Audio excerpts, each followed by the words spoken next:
Justice Watchers, before we begin, I want to make this absolutely clear. The following broadcast contains public domain courtroom footage, commentary, and legal analysis. This content is presented under the Fair Use Doctrine as defined by 17 U.S.C. 107 and is protected by multiple Supreme Court rulings, which you see below.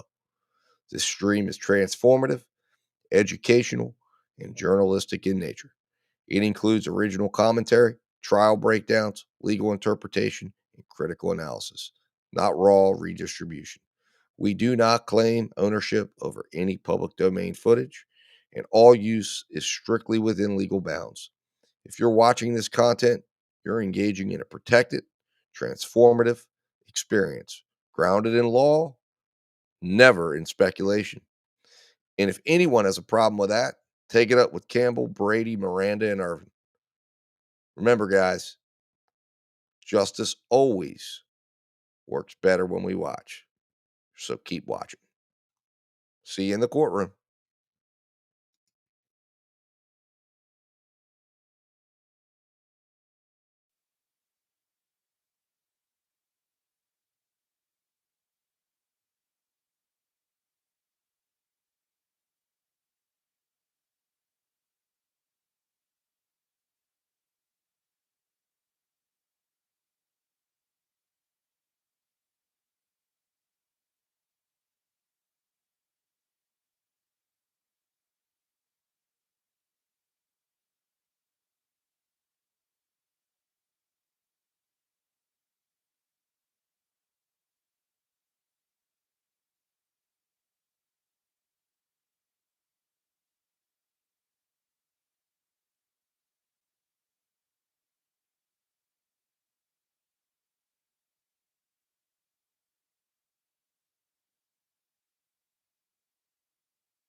Jurors are all in the back, I'm told, all of our jurors? Okay. Any issues to address before we get started with the evidence? From the state? Any issues to address before we get started with the jury? No? Y'all ready for the jury? Yes, sir. All right, let's bring the jury. We'll get started. Okay. Okay. And we'll go off the record until we're ready for them to come in.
All right, good morning once again, ladies and gentlemen of the jury. As you're aware, it's my custom at the beginning of every court session to re-advise you the most important principle of a fair trial is that you, the jury, judge the case only on the official evidence presented in court and nothing else. So continue not to talk about the case or the issues or the people involved in the case with anyone, including your fellow jurors. Don't do any research in any form whatsoever, and avoid all media coverage of the case in any form whatsoever. We continue with the state's case, and the state may call its next witness.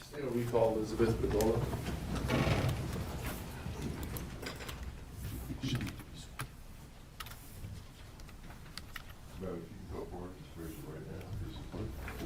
Do you swear or affirm that the evidence you're about to give will be the truth, the whole truth, and nothing but the truth?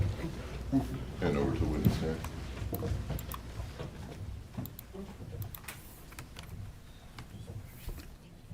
And you may inquire of the witness. Good morning. Good morning. If you could just state your full name and spell your last name. It's Elizabeth Bedola, Bedolla. Okay, and you are Tanya's mother, correct? That's correct. I want to show you what's been marked for identification. States Exhibit 146. Do you recognize this? Yes, How do you recognize that photograph? she's my daughter. Okay, and is that your daughter for when she was alive? Yeah. This time the state would move into evidence what's been marked for identification as States Exhibit 146. No objection. That item will come into evidence without objection. And at this time the state will just publish what is marked or entered now as States Exhibit 146. Thank you, ma'am. I don't have any other questions. Any questions from the defense? No, Your Honor. Thank you. You may step down. And the state's next witness or item of evidence. Yes, sir. People say to Florida, call Rose Rosario.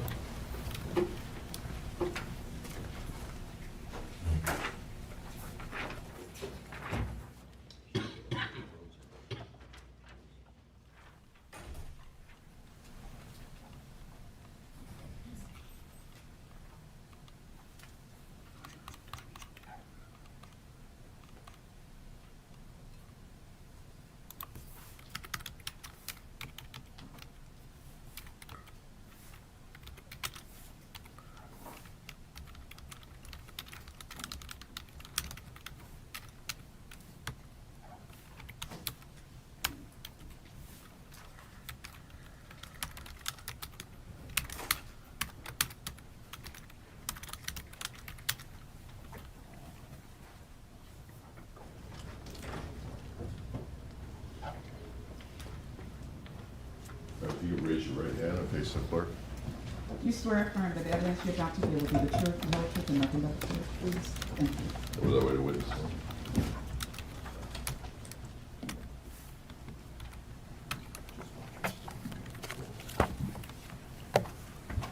And you may inquire of the witness. Morning. Good morning. Can you state your name for the record and spell your last name, please? Yes, Rose Rosario, Rosario. Okay. And Ms. Rosario, what do you do for a living? I am a interpreter, translator, transcriber, practitioner. Okay. Go ahead and give the jury a thumbnail sketch of your education, your training, and your experience, please. Yes, good morning. I was trained by the Uruguayan Air Force. I was a diplomat interpreter, translator, and transcriber. Later, I started working in 2004 with homicide units for the 19th Circuit Court, and then with the 17th Circuit Court, doing transcriptions and translation. And where's the 17th Circuit? 17th Circuit is in Broward, Broward County? the Broward courts, yes. Okay. I didn't mean to cut you off. Go ahead. No, no problem. I got my certification in 2012 as a transcriber, translator, practitioner. And I've been working the field close to 21 years. Okay. And just some background questions. Where did you grow up? I grew up, I was born in Cuba. I came when I was in the second grade, so I was raised in Hialeah, Miami area. Okay. And were you raised in a home where Spanish was the primary language? Yes. Okay. Yes, it was. And did you learn English? Obviously, you know English, right? Mm-hmm. Okay. And how well do you know Spanish? It's obvious, but how well do you know Spanish? Oh, very well. My parents made sure that the Spanish language was not lost when we started school. So we had to take Spanish lessons all the way from elementary to high school. Okay. And did your parents, did they only speak Spanish, or were they able to learn English as well? No, they learned English. They were nurses, so they Okay. learned English. Okay, good. And did you have any formal education in Spanish? No, not formally, just the one that you take in school, advanced Spanish. And Spanish was always spoken in at home. Okay. And then I married into a Spanish home also. Okay. And you said that you worked for the Uruguayan Air Force? Yes. Okay, go ahead and describe that experience for the jury. Okay, I worked as a diplomat, interpreter, translator, and transcriber. Are you So, having difficulty hearing the witness? If you could keep your voice up. and oh, move I'm closer. sorry. Okay, at the Uruguayan Air Force, I was trained as a diplomat, interpreter. I was the interpreter for the assistant air attaché. So we did all the interpreting for all the foreigners, vendors that came into the office. I translated everything that was done in that office was received in Spanish and had to be translated into English. And then with the vendors, it had to be translated back from the English into the Spanish to give back the responses to the Uruguayan Air Force. It was your purchasing office. Okay. And you did that for how many years? 5 years. 40 hours a week? Yes. Okay. And from that point forward, where did you go and what did you do as it relates to to Spanish and Spanish translation and interpretation? I started, let's see, in 2004. I went back, I got away from the interpreting field for a little bit. I did real estate.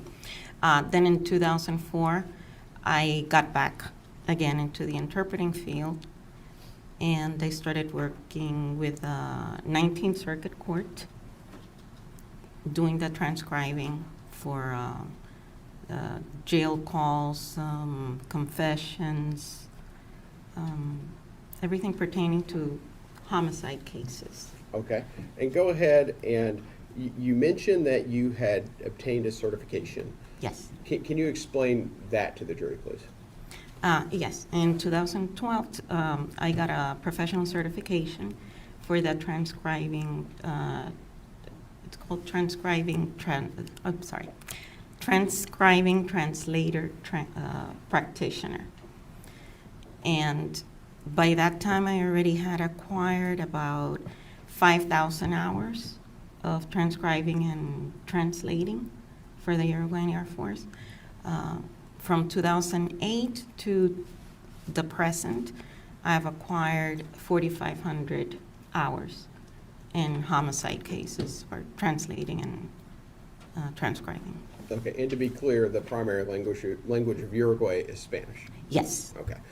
And describe the transcription process for the jury. Tell the jury about that.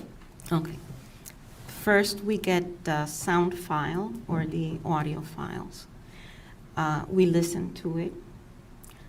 You have to listen to it several times before you start transcribing so that you can get familiar with the voice, the speech pattern, the volume. Once you hear it a couple of times, then you start the transcribing process.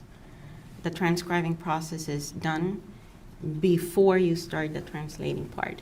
Once you have that, if you take a look at the format, you have a column that's in Spanish and a column that's in English. So once all the transcription is done, it gets proofed. We proof it to make sure that we've got everything down that was transcribed. After that portion is done, then we start with the translating part. Okay. And let me ask you this.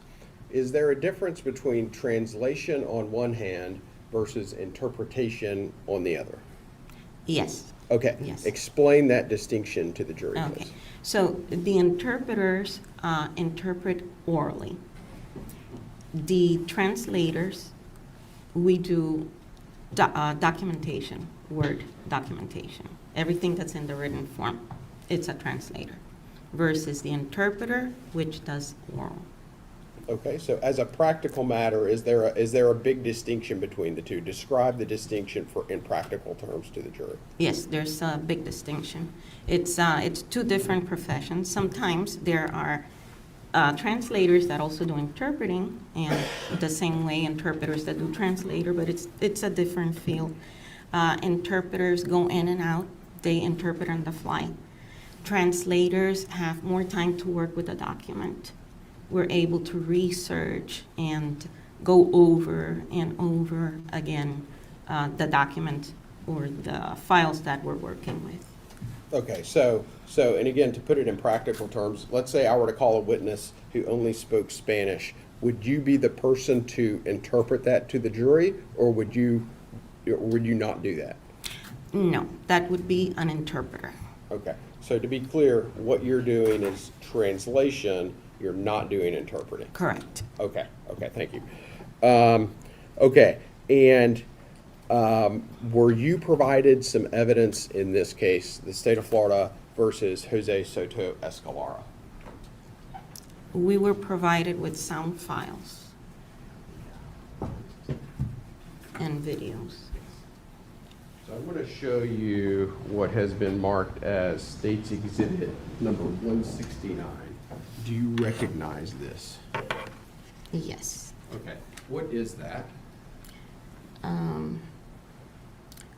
This is the denoised audio video, about 11 hours long. Okay. That we worked on. Is that an external hard drive that contains the audio and video and all the materials you reviewed in Yes. order to arrive at your conclusion in this case? Yes. Okay, and did you translate the August 24th, 2018 video and audio from a Waste Pro garbage truck? Yes. we Is did. that what's on there? Yes. Okay, Yes. and did you reduce your findings to a written transcript? Yes. Okay, and does that transcript reflect what you listened to when you listened to exhibit number 169? Yes. Mhm. Okay, and you're on a permission to publish using the same procedure we did yesterday? You can ask the witness questions about content of sections of the item. He's referring to having another person come in to read. Oh, okay, Yeah. yeah, but in that form, yes, you Yeah, may do okay. that, okay. Okay, we're gonna go get Mr. Blanco.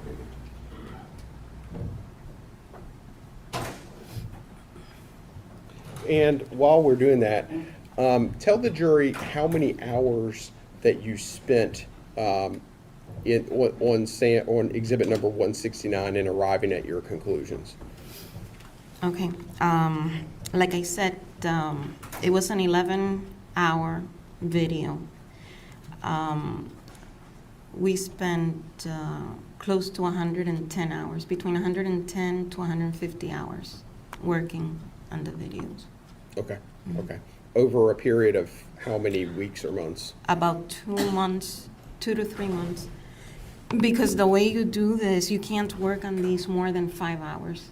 It's too exhausting, so we do sessions of 4 to 5 hours tops. Okay. And, okay, here's Blanco. Come on.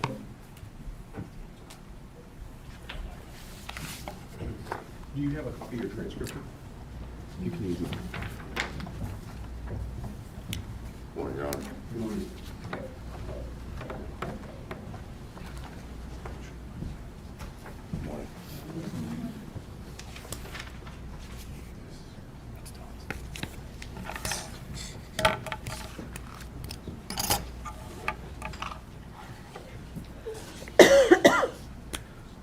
Okay, so, Ms. Rosario, can you, we'll start off on page 1, and Mr. Belanca will play the role of the individual that can be more audible. Ms. Rosario, you will play the role of the individual that is less audible. Does that make sense? As we described in my office? Yes. Okay, so we'll go ahead and start on page 1. Ms. Rosario. Know what's crazy? All these gloves are, Throw all that out. it's garbage. Inaudible. Where the hell is the ox tape at?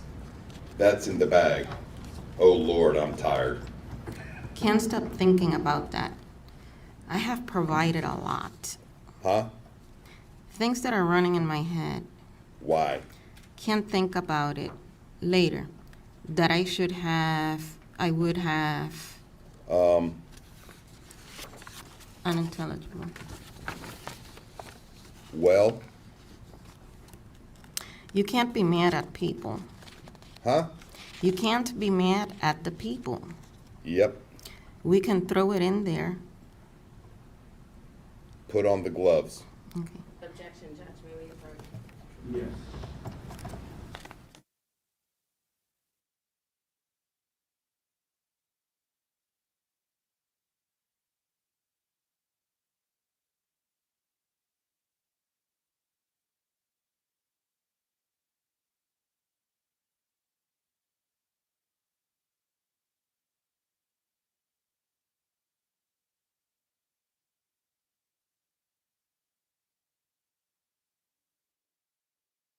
Let me refer to line 20.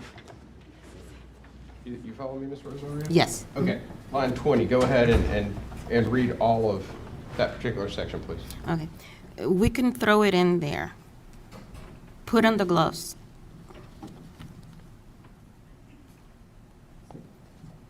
Line 21. Okay. The ones of that black. Objection.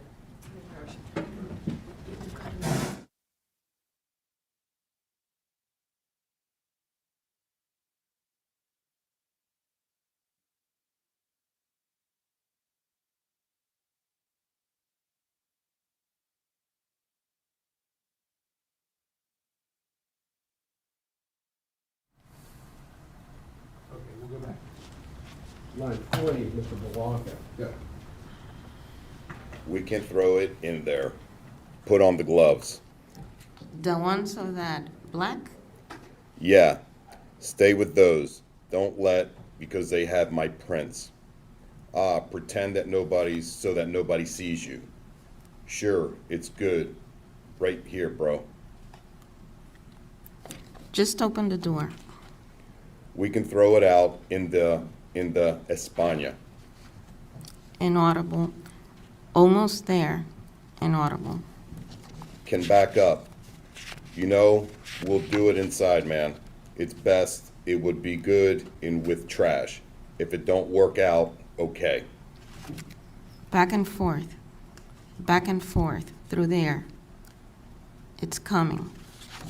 Take it out of the bag. Put on the gloves. Take it out that I'm going to inaudible. Sure, it's right here. Who's gonna find a gun there, bro? I don't know, bro.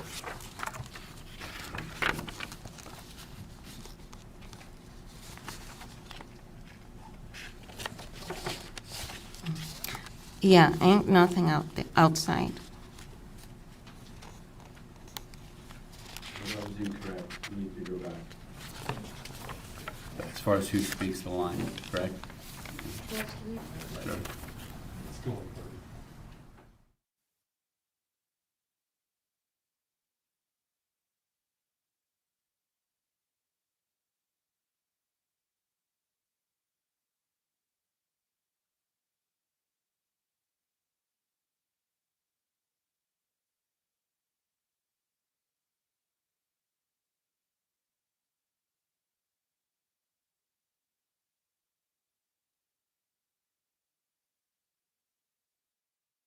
Jury, let me ask you to step back into the jury room for a moment so we can sort this out. We'll be with you momentarily.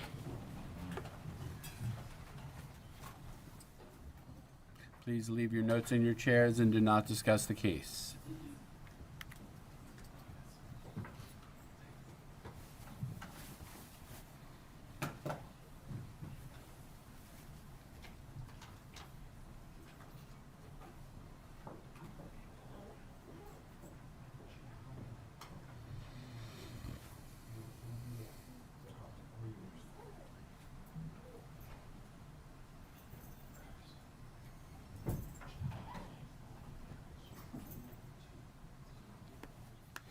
All right, we'll go off the record as the transcript is being highlighted to avoid the wrong parts being spoken.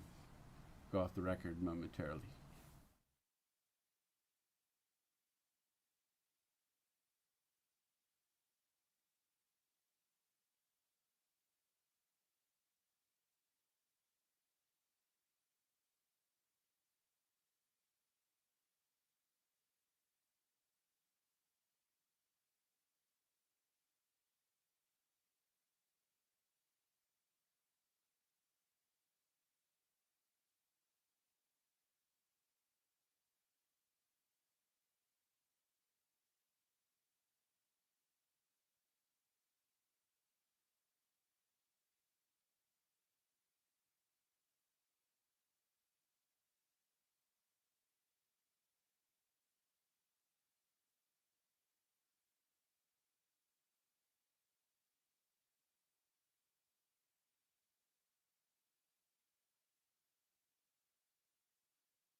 Record, the jury is not present.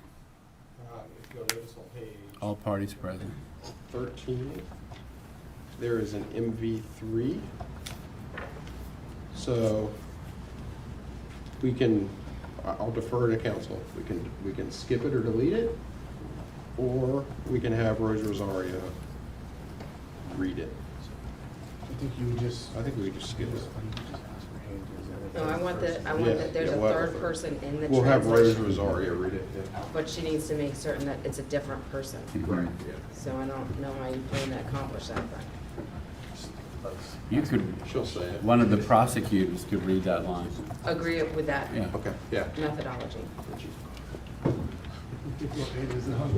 13. Before you do though, before we get started, we'll go back from the beginning, reread the whole thing.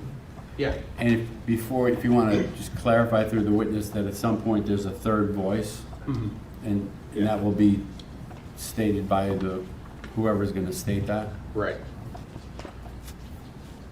Okay. You're still doing the highlighting? Okay, take your time.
Back on the record, this is for the lawyers, all parties are present.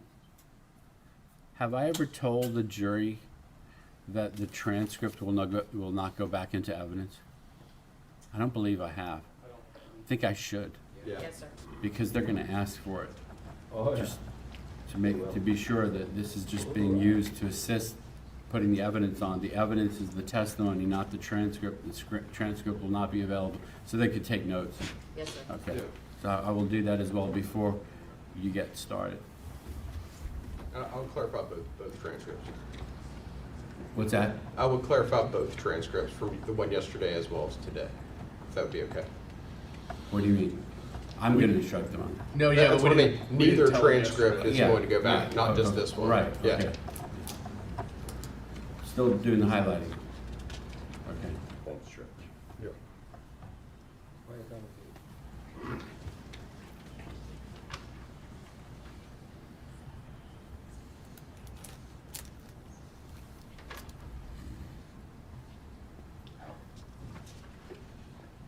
All I have are those 3 lines right down.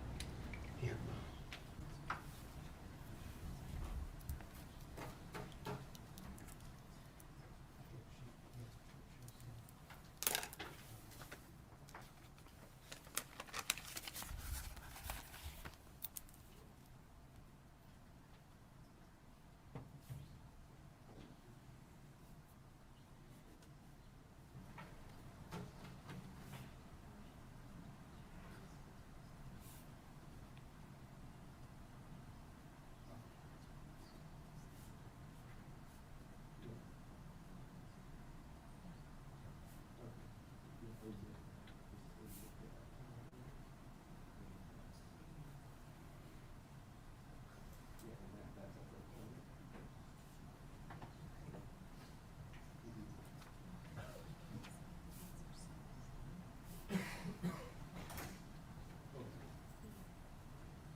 Give me 1 second.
All right, back on the record, jury is not present. There was another issue. Yeah, yes, sir. State. If you'll take a look at page 3, and it's line 37. Let me know when you're there. Ms. Rosario? Can you please explain, if you take a look at page 3, line 37, and just tell the judge what you told me about page 3, line 37? Okay, so, on page 3, the box 37, they stepped out of the truck, so we were not able to see who was the person speaking. I just transcribed the conversation as I heard it, without designating anyone, because I wasn't able to see who was doing the talking. If you asked if that portion was struck from the reading, as we cannot attribute it to what we're now calling the closer participant and the further away participant. No objection. All right, so you're both agreeing just not to read that? Correct. Yes, yes, sir. Entry 37, okay, that's fine.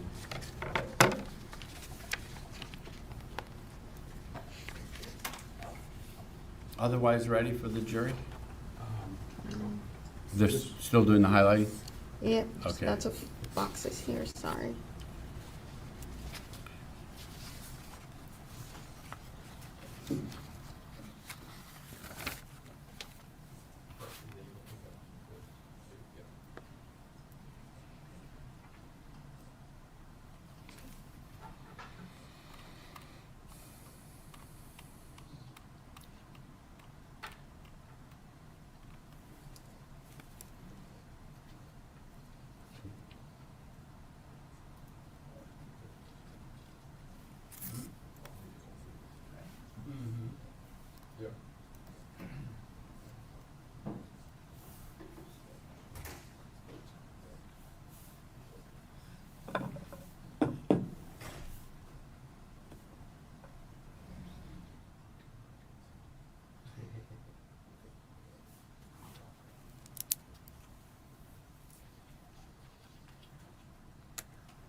Go off the record momentarily.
37. And that was the third person. Okay, so that's what. No, sorry, Judge, just to be clear for the record. There's another one that was the third Right, person. 37 is allegedly, this witness is saying that in 37, the two individuals step out of the garbage truck and they cannot determine Correct. who the speaker is. Just off the record, Mr. Richardson said no one's reading MV3, and that's not accurate. The state's going to read MV3 I'm gonna read on the other MV3 on page. page Okay. Yeah, Correct. I thought you were talking about the one that 37. we did. No one's we did- reading that 37. usually need to be- Correct. Yeah.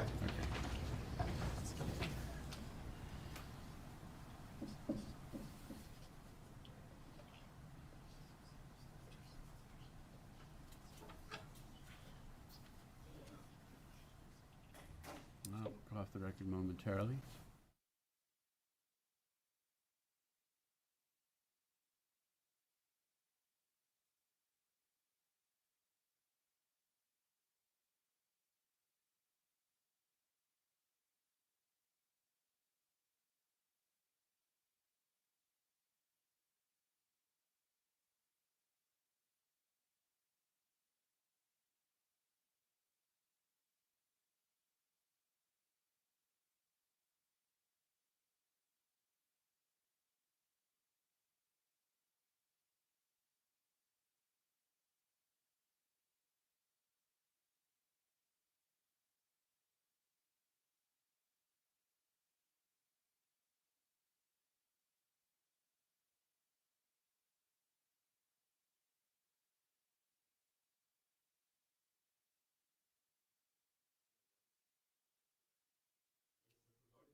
All right, let's bring the jury in.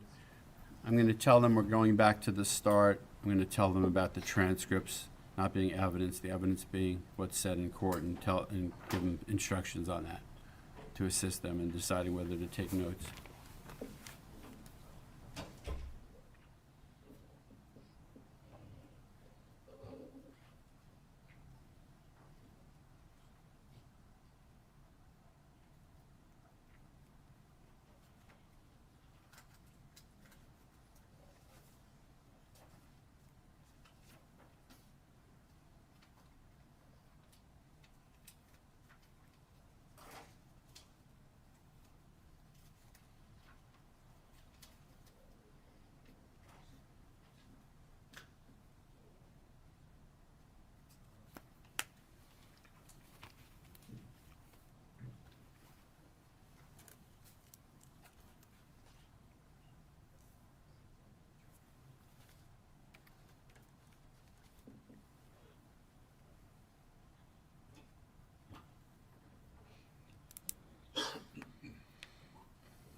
All right, ladies and gentlemen of the jury, in the witness and the conduit witness, as I refer to it, reading the evidence, there was some slight mishaps, which is going to cause us to go back to the beginning. You should know the testimony in this regard is going to be much shorter than the one you experienced previously. Also, I wanted to tell you before we get started, too, as I've mentioned, it's up to you to decide whether or not to take notes, but in making your decision, I think you should know this information. With regard to the translation evidence, which is what we're doing here, the evidence is what is being said in court here. The transcripts themselves that the witnesses are using to do that are not evidence pursuant to law and will not be available to you during deliberations. So please be aware of that. You should know, though, too, during deliberations, should you need to, you do have the ability to re-listen to the testimony, to be brought back into the courtroom, and I would replay the testimony to you. You would have to hear the testimony in its entirety unless we were to determine otherwise, but that is the default legal position.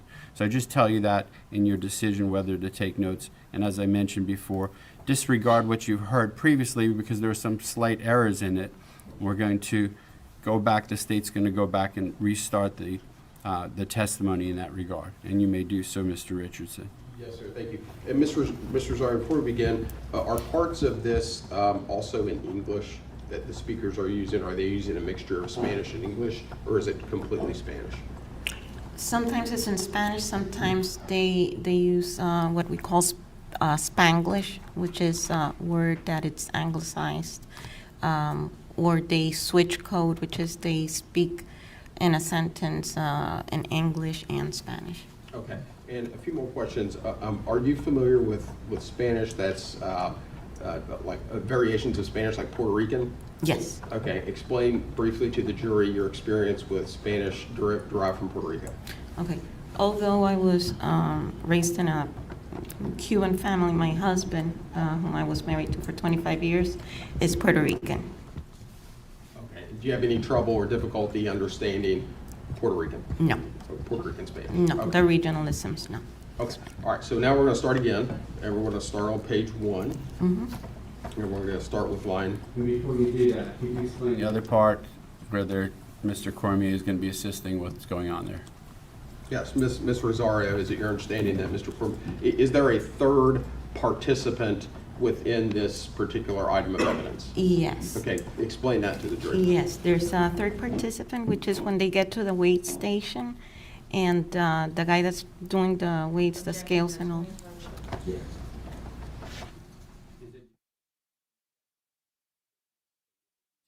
give a very brief explanation of why someone else is speaking. Okay. Without, And without getting into what you saw and what you heard, just why is there a third party there?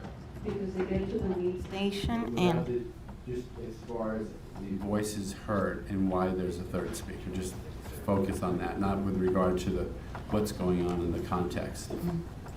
We designate a voice number for everyone, for every speaker that we hear. So number 3 would be that person. Number 3, again, is an unknown party. Correct. Okay, gotcha. Okay, so we'll go ahead and start. Okay. Know what's crazy? All these gloves are inaudible. Throw all that out. It's garbage. Inaudible. Inaudible. Where the hell is the aux tape at? That's in the bag. Oh, Lord, I'm tired. Can't stop thinking about that. I have provided a lot. Huh? Things that are running in my head. Why? Can't think about it later. That I should have, I would have. Inaudible. Well? You can't be mad at people. Huh? You can't be mad at people. Yep. We can throw it in there. Put on the gloves. The ones of that Yeah. black? Yeah, stay with those. Don't let, because they have my prints. I'll pretend at nobody so that nobody sees you. Sure, it's good right here, bro. Just open the door. We can throw it out in the España. Inaudible. Almost there. Inaudible. Can back up? You know we'll do it inside, man. It's best. It would be good in with trash. If it don't work out, okay. Back and forth. Back and forth. Through there. It's coming. Take it out of the bag. Put on the gloves. Take it out that I am going to inaudible. Sure, it's right here. Who's gonna find a gun there, bro? I don't know, bro. Yeah, ain't nothing outside. Up to there is good. Put it on the floor then. Huh? Put it on the floor. If there are many cars, forget it. Go back. Don't look that way. I'll tell you, inaudible. Ready to come inside? Here. You don't have any messages or anything like that. Where? Of hers. Online. Threatening her or something like that? No. No, none of that. No. There's none of that. Inaudible. No? Inaudible. Let me go see something. I did inaudible things. Good. I could have done it alone. Huh? I could have done it. You know why I showed my face? So that they don't assume. Take the right.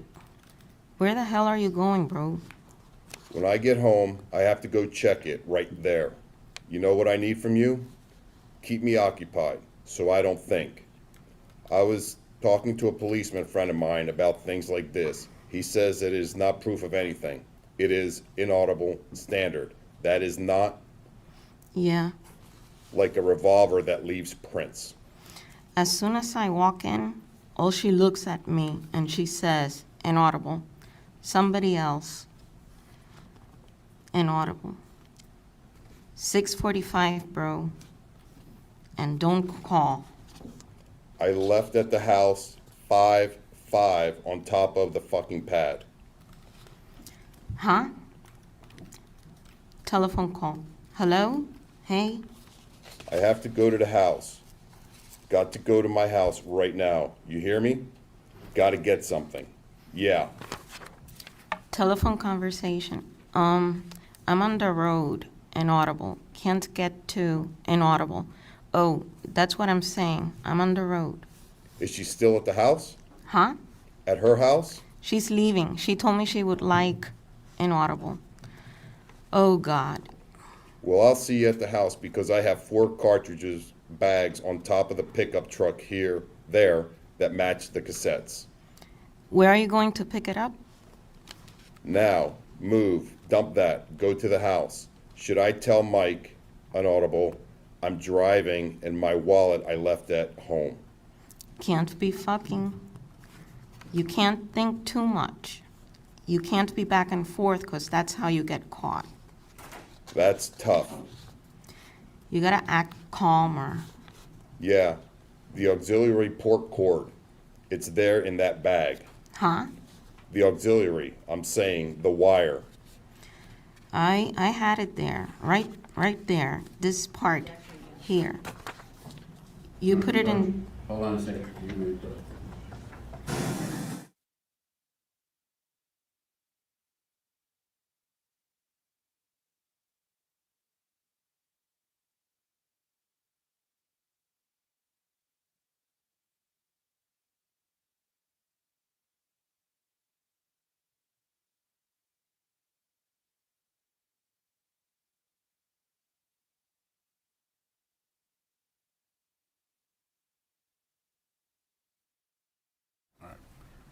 Ms. Rosario, can you please restate number 72 on page 5? Yes. I had it here, right here, this part here. You put in the output and this little thing. You just put it, I put it right there and it all stays. It's rolled up in that little black thing. You'll see it. It's in the top zipper. Where are you at? You're in the wrong place. There, right there. Should be wrapped up in a little black inaudible. Inaudible. I'll do it. Tell me what it is saying. Welcome, right there. Inaudible, right there, inaudible. Main road, Already dropped the kids off? inaudible. Did she have any money yesterday? Huh? She didn't have any money on her? I didn't have time for that. She didn't have money? I don't know. Why? Was asking. I should have went. I think it... Man, they're killing their beat, bro. Why? They went through his road. No, he didn't. Yes, he did. Inaudible. Who's the driver? Johnny. That means he's in there then, right? Oh shit, that's a Waze Pro truck. Yeah, put some like Aventura, like Bashada shit like that. Go on. Do you have some Romeo? Huh? Romeo Santos? Santos? What kind of bullshit is that one? Definitely dirty. That's inaudible dad. Huh? His dad. Where? In that yellow inaudible GTO. Ah, my head keeps on hurting. Inaudible. Inaudible. What time is it? 8 something. 8:16. Let's see what the fuck he said. Who? You wanted to go. Inaudible, right? No. Yawns out loud. Inaudible. You got one more. Huh? Inaudible. Up front. Huh? Inaudible. I want to do it when I get out of here. Inaudible. Huh? No man can be happy. Oh, that's all I need. What? I'm totally fucked. Do you have water in there? Inaudible. Huh? Inaudible. Something burnt? Put something Traviano. One's life, bro. I need a fucking drink. What are you going to do with this? I have food. You're gonna eat salad? We're here. Get me a drink. My fucking mouth is dry. Huh? My mouth is dry. Did you hear me? Can you grab me a Monster or a Gatorade? What? Hey, inside. You wanna inaudible? Huh? Ain't it? Huh? Inaudible. Who? You. An orange one? Inaudible. Good. Now you know how I feel when I get no sleep. I get dehydrated the next day. It's hot out. Eat this, inaudible. The dehydrate will go away. I like when inaudible. If you eat this, you get hydrated. You don't want to eat it? The last one? Fuck you, bro. Nasty. Want a sandwich? Hey, want to put your music on? Tastes good, right? Fuck that sandwich up. Rice and beans with ham? Not yet. Why don't you turn it on? Hey, this bitch is bad enough, inaudible. Lip syncing. Like right there. There? Lip syncing. What happened, bro? You're falling asleep. I'm falling asleep. I'm going to take a 30-minute break. You have to put the one of inaudible Gil. Put on the heavy music. Lip syncing. Do you know how I feel now? Like in a beer mode. I'm thinking crazy, I know. I'm going to have to feel as if I'm going out on a bank, bro.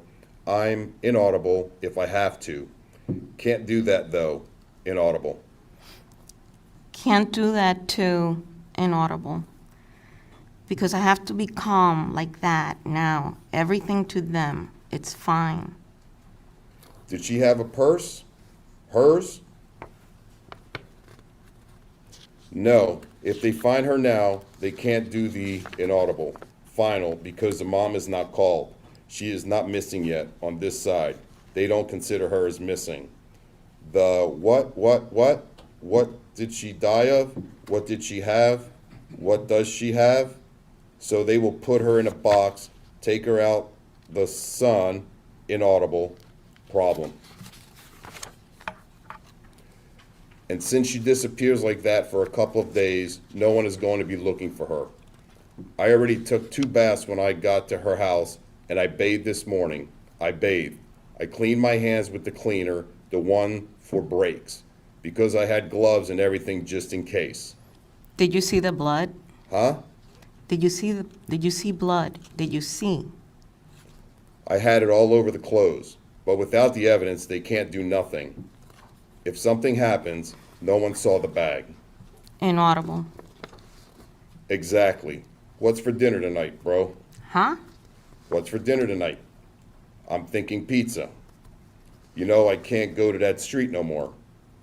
Which, that one? By that street. You're confused with the streets like that. By there, no more with this truck. They can watch me also with that. This is a work truck, man. Huh? This is a work truck. Inaudible. Right. Did you make the landfill? Inaudible. Everything? I hope so. Inaudible. I want to move forward and get out of this mess. You got to run through this side right here. It's bigger. Inaudible. Inaudible. Hold that. Hold on so I don't lose it. Lip syncing. You said there should be one over here? Huh? Huh? There should be one over here? Nothing there. Huh? Nothing there. Inaudible. Bro, look at her hair. Laughs out loud. Watch there. From the back. Inaudible. Who? I'm starving, man. We'll get a little piece of food. I have to put my plate back of that. I'm going to put it there. The plate, put it back. Of your car? I took it off. The one that says Puerto Rico, I took it off. I have to put it back on. Do you smell that burnt shit? Huh? Smell it. What is that? I don't know. You smell it though, right? Yeah, keep your eye on it. Can be your battery. Did it start otherwise right? Keep your eye on it. Radio still working? Yes, sir. Thank you. He waved at us and everything. He said it audible. Inaudible. Huh? Inaudible. He waved at us. Nice and easy. All right. What do you feel like cooking tonight? I don't know. All right, look. That's probably what it is. What? The batteries.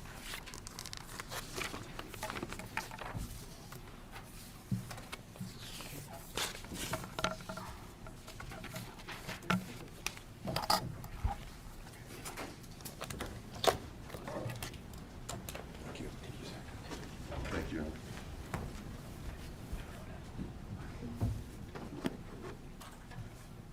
Okay, Ms. Rosario, to do one more item here. Did you, were there portions of these videos and audios that were more difficult and less difficult to hear?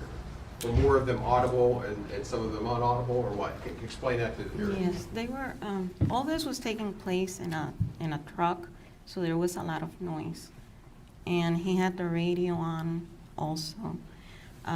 It was difficult, but doable. We took a lot of time with it. Okay. I'm going to go ahead and publish, do you have that part of it? I'm going to go ahead and publish a part of it.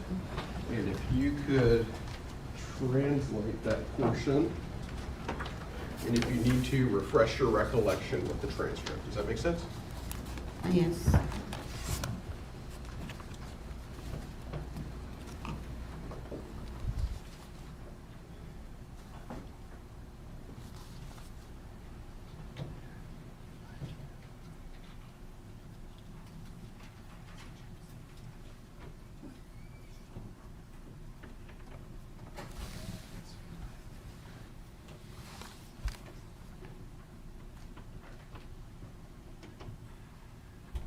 And for the record, the portion that we're going to start on is page 10, line 167 at 5 hours, 59 minutes, and 48 seconds.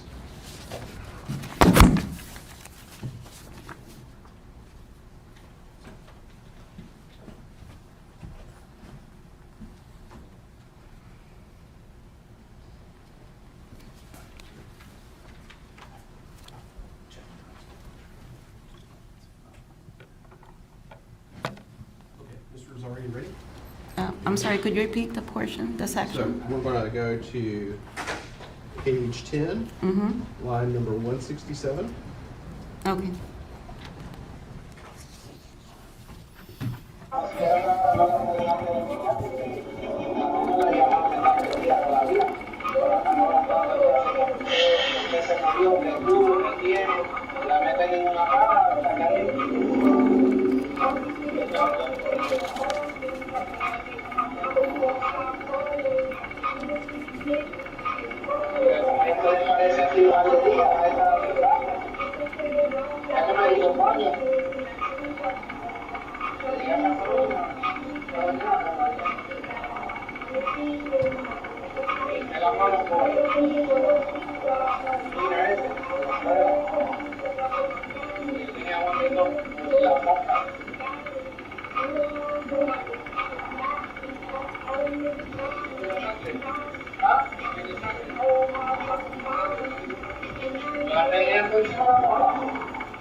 Okay. Now, Ms. Rosario, if you could refresh your recollection and tell the jury what was said at that particular portion.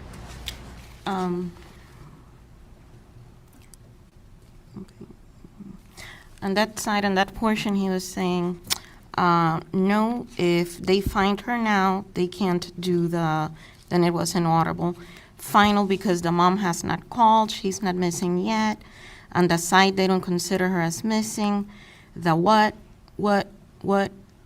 did she die of? What did she have? What does she have?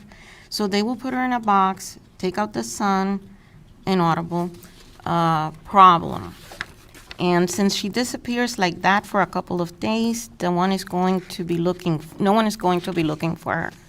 I already took 2 baths. When I got to her house and I bathed, this morning I bathed, I cleaned my hands with a cleaner, the one for breaks, because I had gloves and everything just in case. Did you see the blood? Huh? Did you see the blood? Did you see?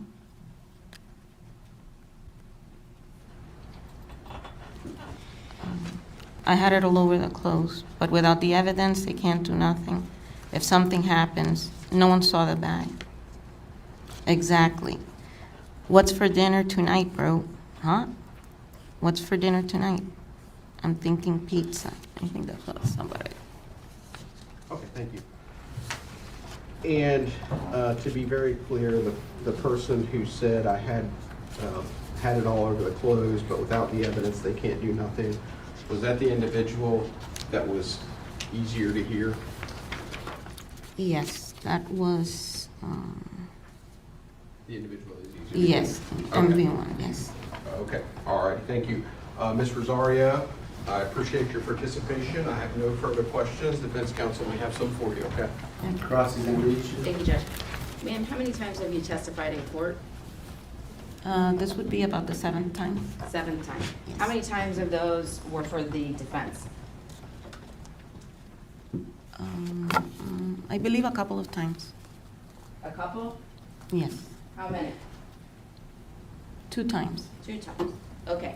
You said that you spent 110 to 150 hours working on what we just heard. Yes, How much do you get paid an hour? $95 an hour. $95 an hour. Okay.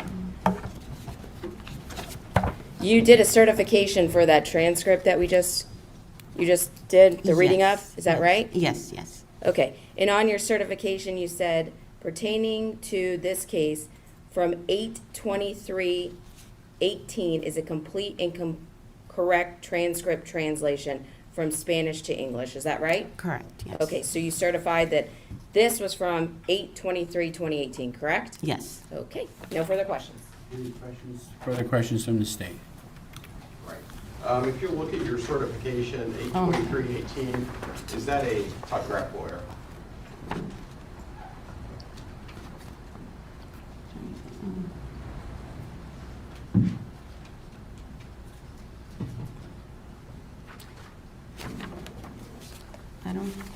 I don't have the, I'll show you the certification. Will that refresh your recollection?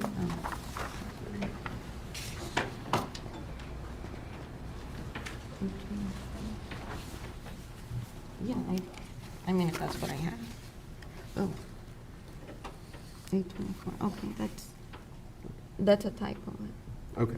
Does the video, It's a typo. go ahead and read the video, title of the video and evidence into Yes. the jury, please. The title is, it- I'll sustain the objection. I believe the item that's referred to is not in evidence, so it's asking for the witness to read something that's not in evidence. Okay. Can you tell the jury this title of the Objection. I'm going to show you the electronic copy of the file Objection, from Judge, may we approve? Exhibit 169. Let me, wait for a question. Let me see what the question is. Okay. The previous objection was sustained because the witness was being asked to say something to the jury regarding something that's not in evidence. If you're using it to refresh her memory, you need to ask a substantive question. You can assist her in answering the substantive question. But you can't ask her a question to read something that's not in evidence. So Yes, sir. going forward with that clarification, ask another question. Yes, sir. If I were to show you an electronic copy of the file that you used in arriving at your conclusions, would that refresh your recollection as to the date of the translation, as to the date of the video that of the recording in this case? Yes, it's 824. There was just a typo where I'm referring to pertaining. But the body of the certification has the correct date, Okay, so, 824. okay, tell the jury again, what is the correct date of the video that you translated? The correct date for the video is the one I have right on the text.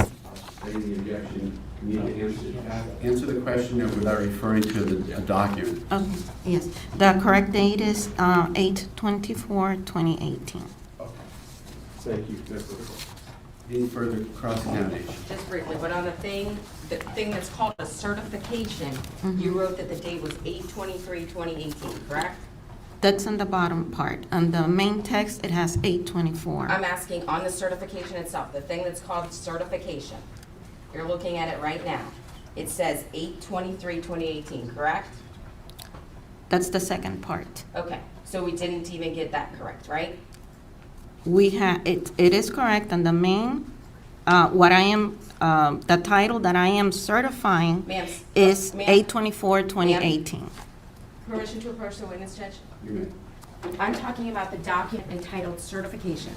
This is the document. Correct. And that where the date is, the certifications is 8/23/2018, correct? That is not the certification. This is a preliminary certification which was emailed because they were in a hurry. Okay. To show the judge. This is the final one. And it's got all the information. Oh, so we got it wrong in the initial one and in that one, correct? It is not, well, over here on the second part, It says 8/23. But the text, what I am certifying is correct, August 24, 2018. Okay, but it says 8/23/2018. Objection. At the bottom is a typo. I'll sustain the objection. I think certification it's been is asked and 8/24. answered at this point. No further questions. Any further questions from the state? No, sir, thank you. May this witness, Ms. Rosario, be released from her subpoena at this time? Yes, sir. Any objection to releasing the witness? No, Your Honor. You may be released from your subpoena. You're free to stay or leave as you wish. Thank you. You may step down.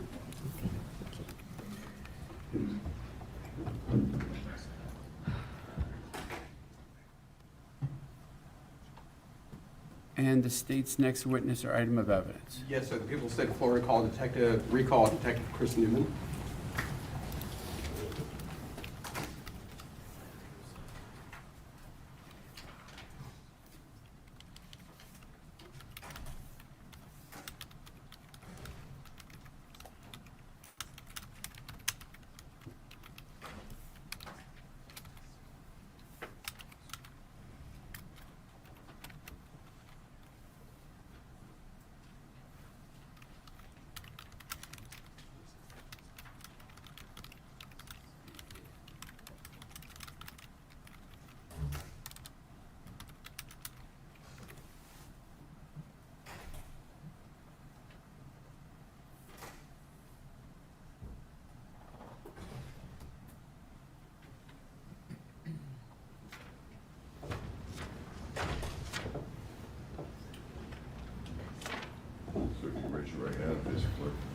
Do you swear affirm that evidence you're about to give will be the truth, the whole truth, and nothing but the truth? I swear. Thank you.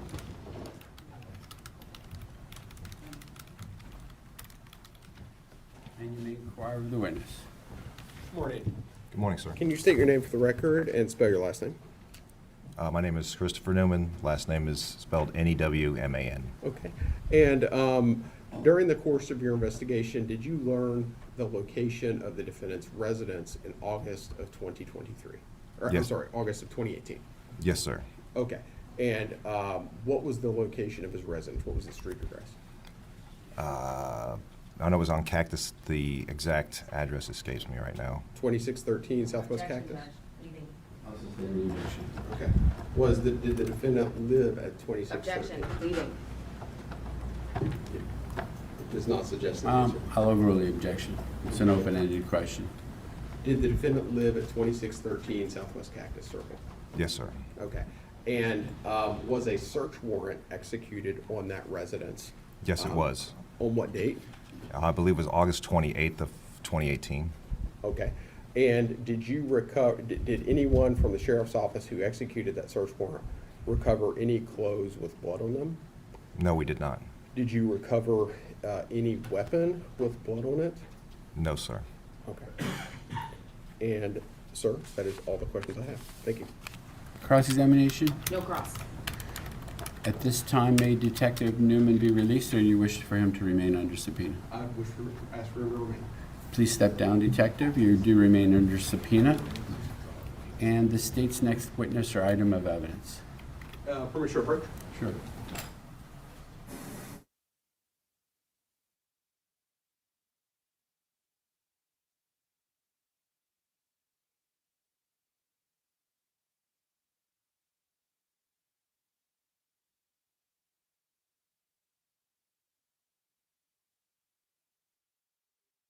We're going to take a restroom break at this time for 10 minutes. Please do not discuss the case with each other. Leave your notes in your chairs. We'll be with you in 10 minutes.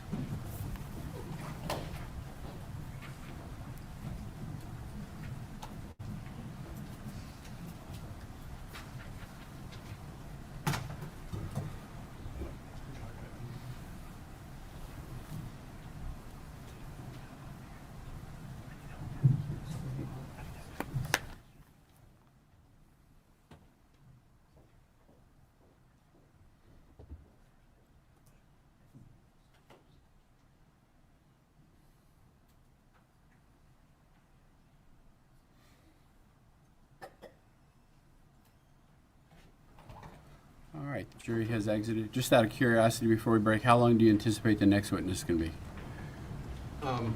Less than 30 minutes. Okay. Yeah. All right, let's take a restroom break. We'll go off the record.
let's bring in the jury if they're ready. Before we bring them in, this is the one this is one of the state's exhibits, that's the hard drive, it's, 169. 169, we're gonna have it up and open, we're not gonna play from the video, he's gonna play an audio portion, but we're gonna start with this already up.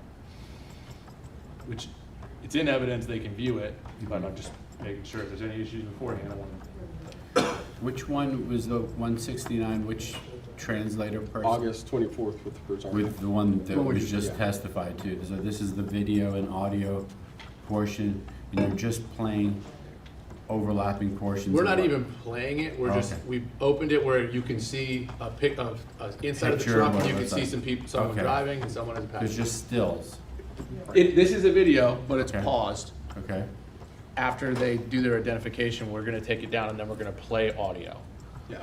And then, Okay. and then following that, we're gonna do the same thing with the exhibit number 170, which was testified to by. I just want to be sure that what you're playing is what has been testified to. Yeah. It has, and we are not playing any portion that we have agreed is redacted. Okay, Perfect. Right. yeah, okay. Very good, let's bring in the jury.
All right, the jury is present, and we proceed with the state's next witness or item of evidence. Yes, sir. The people of the state of Florida recall Adalfo Cavelli.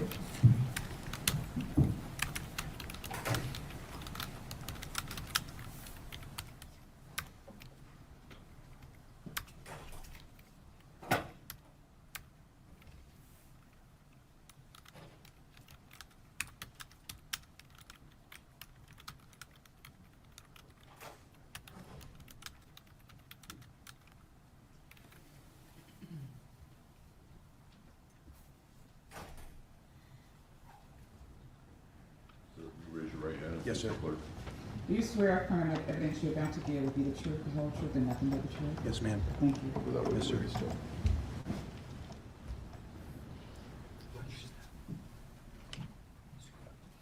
And you may inquire of the witness. Good morning. Can you state can you state your name for the record and spell both your first and your last name, please? Yes, sir. Adalfo Cavelli, Adolfo, last name Cavelli, C-O-V as in Victor, E-L-L-I. Okay. And I believe you testified a few days ago. Were you a senior official at the Waste Pro location here in Fort Pierce in August of 2023? Or, I'm sorry, August of 2018? Yes, sir. Okay. And were you familiar with the trash routes of the drivers in August of 2023? Yes, sir. Okay. Were you specifically familiar with the trash route of the defendant, Jose Soto-Escalera? Yes, sir. Okay. Did he have a trash route in northern Fort Pierce? Yes, sir. Okay. Can you tell the jury what his trash route was? Yeah. I can't give you the exact every road and all that, but it was in North Fort Pierce, in the Andrea Road area, Johnson Road, Rousseau Road, around the Spanish Lakes area in northern Fort Pierce, St. Lucie County. Okay. And can you walk the jury through was there a system in place where each of the employees of the Waste Pro, if they were on a garbage truck, what was their knowledge of the camera and recording system? Yes, sir. So I was there when we had the cameras installed, and every employee that was in the vehicles had to acknowledge that they were being recorded both by audio and visual recordings. Okay. So did every employee who was assigned to one of those garbage trucks have specific knowledge that they were recorded Yes. and that they were videotaped? Yes. Okay. And how well did you know the defendant, Jose Soto-Escalera? He was an acquaintance and an employee, like most of the employees. I was very close with them to get to know their families and ask about them, and Jose was one of those people too. How long do you think you knew him? I would say backing up from 2018, a few years. I believe Jose worked for us and then left and came back, but regardless, I've known Jose since his employment at Waste Pro. Did you have many conversations with him? Yes. Did you know him it sounds like you knew him in the context of work, is that correct? Yes. Did you also know him socially? Yes. Yes. Okay. Do you know him well enough to visualize him, identify him? Yes. Okay. We're looking here at a freeze frame of one of the videos from exhibit number 169. If you need to, step down, but do you see Jose Soto-Escalera on the smart TV? Yes. Okay. Can you identify him? Which one is he? The gentleman with the glasses and the steering wheel in front of him to the right of us looking to the right. Okay. And who is the other individual in the vehicle? I'd like to come up with that. Sure.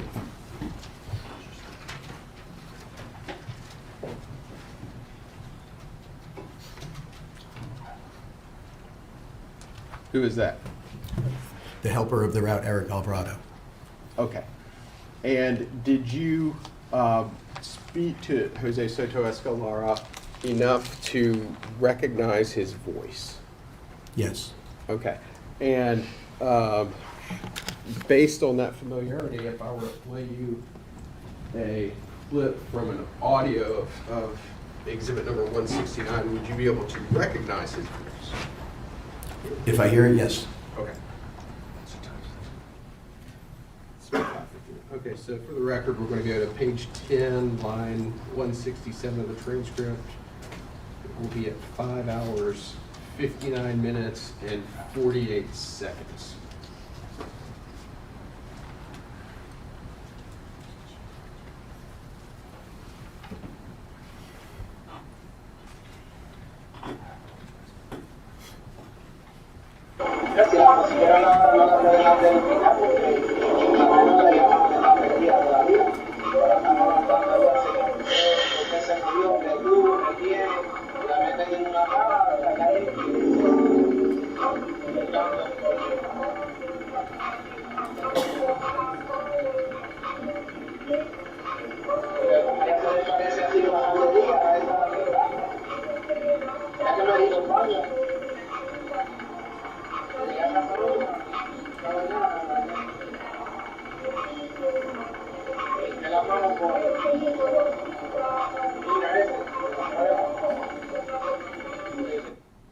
I'll stop it right there. Did you hear two voices in that clip? Yes. Was one softer and one more audible? Yes. Okay. And are you familiar also with Eric Alvarado's voice? Yes. How long had you known Eric Alvarado for? Since his time of employment, I don't recall exactly how long. It was a shorter time period than Jose Soto. Had you had multiple conversations with Eric Alvarado? Yeah, I'd greet the team every single morning, all the employees, yes. Okay. And can you tell the jury the identity of the individual whose voice was less audible in that clip? The one that had a lower voice? Yeah. Eric Alvarado. Okay. And can you tell the jury the identity of the individual who had a more clear and more audible voice? Yes, that would be Jose Soto-Escalera Soto. Okay, thank you. I'm now going to show you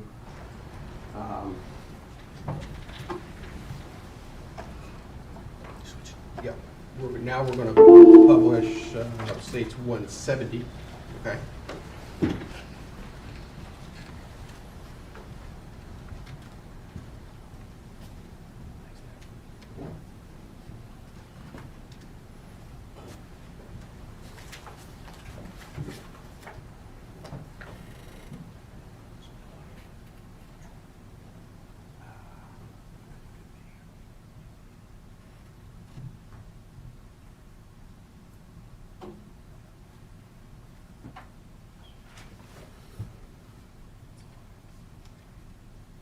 Okay, I'm going to show you a video from August 21st of 2018.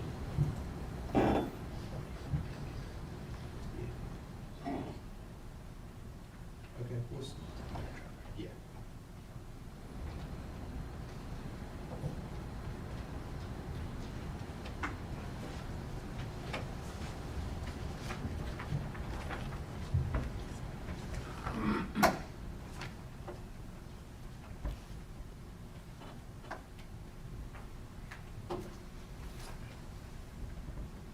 Yes, okay. Are you, can you take a look at those individuals in that one that's working?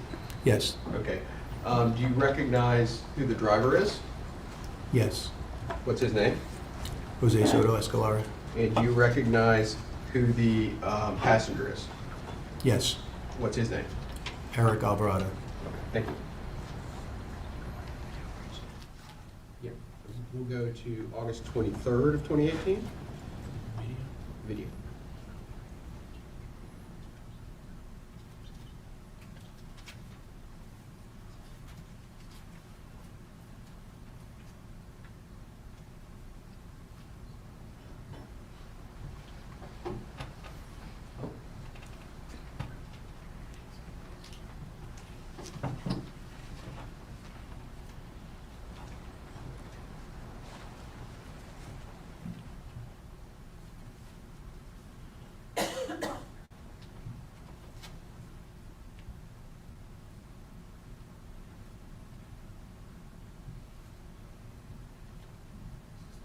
Yep, and here we are looking at a video from August 23rd of 2018.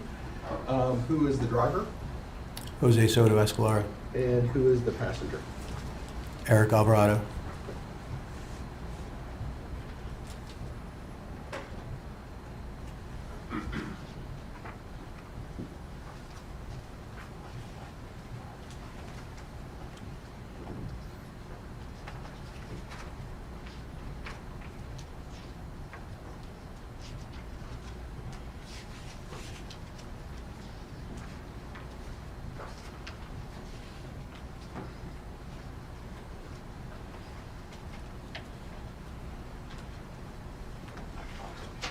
And here we are looking at August 25th of 2018. Who is the passenger? With the sunshine, do you mind if I walk up, please? Sure. Thank you.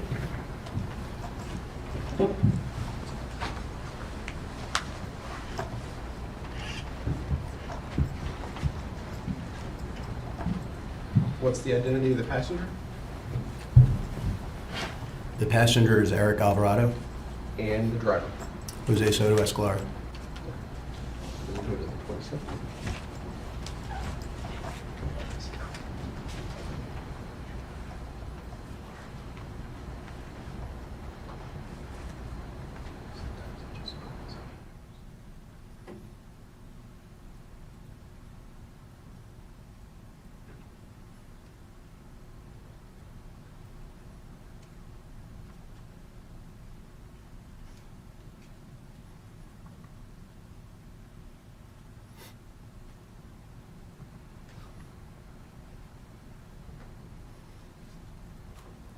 Okay, same question on the video from August the 27th of 2018. Who is the driver?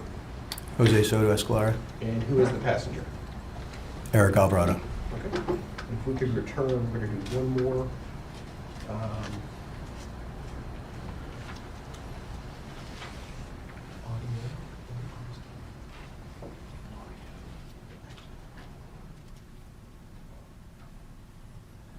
Sir, thank you very much. That's all the way left. Thank you. Any questions from the defense? No, Your Honor. May Mr. Cavelli be released from his subpoena at this time? Yes, sir, you may. Thank you, Mr. Cavelli. You're released from your subpoena. You're free to stay or leave as you wish. Thank you very much, sir. Thank you. And the state's next witness or item of evidence. Your Honor, at this time, the people said for arrest. Ladies and gentlemen of the jury, at this time, the state has rested its case. Let me ask you to step back into the jury room for a moment. Please do not discuss the case and leave your notes on your chairs, and we'll be with you momentarily.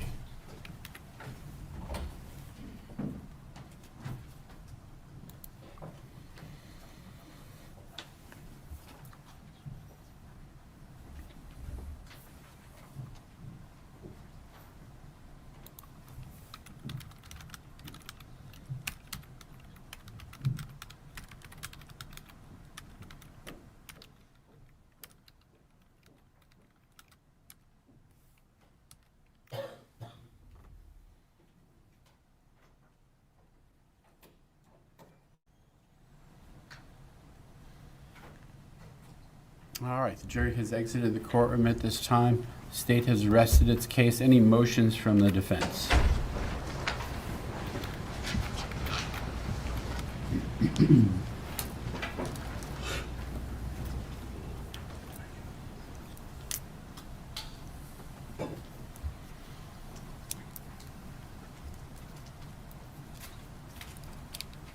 No motions from the defense. Okay, and from the defense, no witnesses other than whether the defendant is going to testify. Do you need time to confer? Have a moment, Judge. Sure, It won't take confer, long. confer with the defendant to make a decision whether he wishes to become a witness. I'll inquire of him in that regard, and then we'll go from there. But we'll go off the record, giving the attorneys a chance to speak with the defendant to make that very important decision.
defendant regarding his decision to become a witness at this time. Mr. Soto-Escalera, you can be seated, but if you raise your right hand, the clerk will swear you just for a brief inquiry from me on that particular point. Do you swear affirm that the evidence you're about to give will be the truth, the whole truth, and nothing but the truth? Yes, ma'am. Mr. Soto-Escalera, the decision whether to become a witness in the case, unlike most decisions in trial, is personal to you, meaning you receive the advice of counsel, but you make the decision up and above their advice. If there's a disagreement as to whether you should testify, you get to make that call, even if you disagree with your attorney. You have received their counsel. Are you first of all, do you understand the decision is personal to you? Yes, sir. Are you deciding to testify or not? No, sir. Not. Are you doing that of your own free will? Yes, sir. I will find that you're making the decision not to become a witness freely, knowingly, and voluntarily, and will proceed in that fashion. And therefore, let's discuss the plan. My suggestion is to release the jury till when they come in, have the defense rest, release them till 1 o'clock. We'll do a quick charge conference and give you the remainder of the 2 hours to polish your closing arguments and proceed at 1 o'clock. Is that a good plan? I think the parties might have agreed a different plan, Judge. Okay. Well, I'm open. I'm open. I'm just okay. I know we talked about finishing tomorrow too, which is possible. Is that what you had your eyes on? Yes, sir, if that would be okay with the court. Yeah, Friday works better, if that's okay. We've had a long 3 weeks. I'm open to that. Of course, the advantage if you do it this afternoon, I realize, I've done your jobs as well, so I realize, what goes into a closing argument. The advantage is, if there is a conviction, you get tomorrow off to prepare. There's that too. But either way, is that what you both agreed on? Yes, sir. Okay, that's fine with me. All right, so then I would bring in the jury, have the defense rest, and then tell them they're excused for the rest of the day. We'll do closing arguments tomorrow morning. I do have a suggestion, Judge. Sure. And, you can deny Close tomorrow? it. What? Rest tomorrow for you? No. I don't mind resting now. I was just wondering if we could do the charge conference now and charge the jury today, and that way when we come back tomorrow, we could just go straight into closings and then they deliberate. Fine with me. You want me to read the instructions to them before your closing arguments? Yes, sir. State agree? That read all the jury instructions before? Correct, that's Yes. the request. You mean today or tomorrow? Today. Today. That way we make good use of the time. So then what Yeah. we would do closing, and then you would remind them and say, I read you the law yesterday? Yeah, I've never done that, but it's a standard practice with other judges. There's nothing wrong with it. And they're gonna get a copy of it anyways. Exactly. Yeah, fine with me. I just think that'll give them something to ruminate Saves over us time. tonight. I have no problem. It's time efficient for me. Right. And I always wonder why there's not more requests to do that, because they'll know what the law is before you make your arguments as opposed to the other way around. Exactly. Okay. And I'll tell them the attorneys have agreed with this procedure. I'm going to instruct you on the law, and then they're going to make their arguments tomorrow. Don't form any definite or fixed opinion. At this time, you haven't heard their arguments. Correct. Are you going to tell them in the instructions about their ability to review the testimony again? I think the only issue was the way it was said could be interpreted that they have to listen to the whole trial, and that that rule only applies to individual witnesses. Well, let's do the charge conference now. Yes, sir. Do you have my latest? Yes, sir. You have my latest email in that regard. I just took out, obviously, the defendant has become a witness. What I have remaining for your consideration, from my perspective, before we go back to the beginning, under weighing the evidence, can I take out, has the witness been convicted of a felony? Yes, sir. Because there's no such thing in this case. Okay. Correct. And how about, my default position would be to leave it in, but any pressure or threat been used against the witness that affected the truth of the witness's testimony? We could have had that in this case, but I don't think is there any of that? Anybody want that? No, sir. State? I couldn't quite hear, I'm sorry. Has any pressure or threat been used against the witness that affected the truth of the witness's testimony? Not impressive. Both sides agree. I'm going to take that out. So now we have, in that section, 7, with the extras being offered to receive money, which there is, and make an inconsistent statement, which there also is. And, all right, so going to the top, any objections to the way I have it? You may, I don't know if you caught this, because the last version I sent you, I don't think I alerted you to this, but there was one section I added in, unborn child, where it should be. I don't know if you caught that, but it's there now, and it's proper in one of the unborn child instructions. I think it was actually on page, what should be page 5 for you, lesser included. That last sentence, the lesser included crimes of first-degree murder of an unborn child or second-degree murder of an unborn child and manslaughter of an unborn child. Before it said just second-degree murder or manslaughter, so I just added that in. It's a very slight tweak. You may, if you see that. But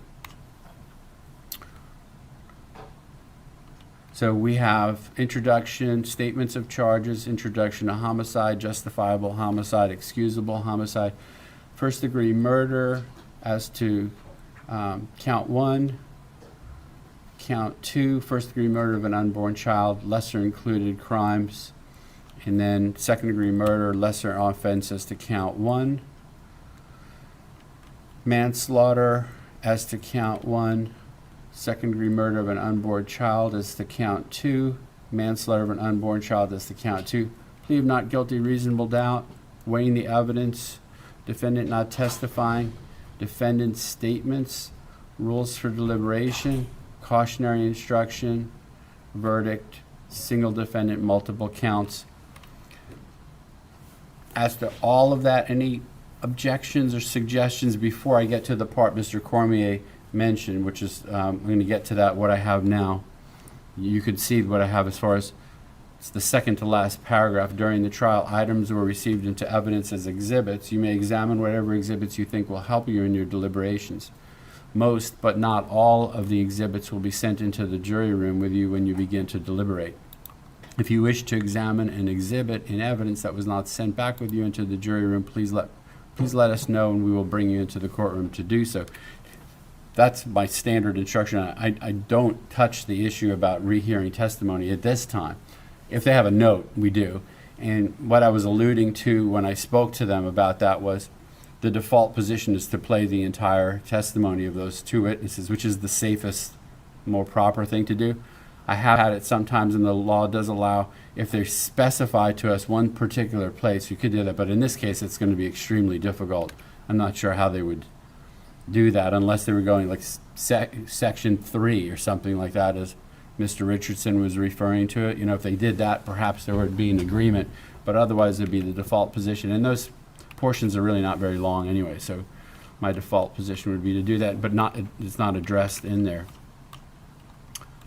So do you want some time to look over what's there and see if you have any objections to it before I actually instruct the jury? On page 2. Page 2. Count 2.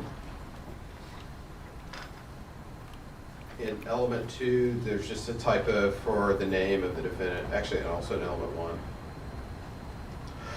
1. You're saying page 2. I have page 2 is excusable homicide. So do I. Oh no, I'm sorry. I'm sorry. Count 2, first degree murder of an unborn child. So, yeah, it says Soto-Escalera. Soto-Escalera. Oh, And I look think at it's that. spelled Okay, wrong in the gotcha. Yeah, it's spelled wrong in number 1 as well. It is spelled wrong in the word? Yes, it's an E-R-A. E-R-A. Oh, okay, gotcha. And I think in the other count you had his middle name. Let me see, hold on. Sometimes it has Tanya's middle name and sometimes it doesn't. Her middle name or his? His.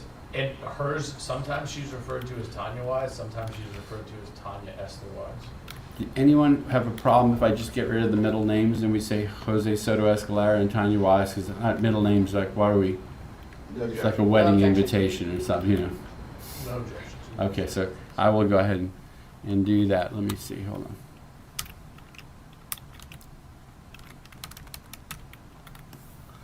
Let me go ahead and do that.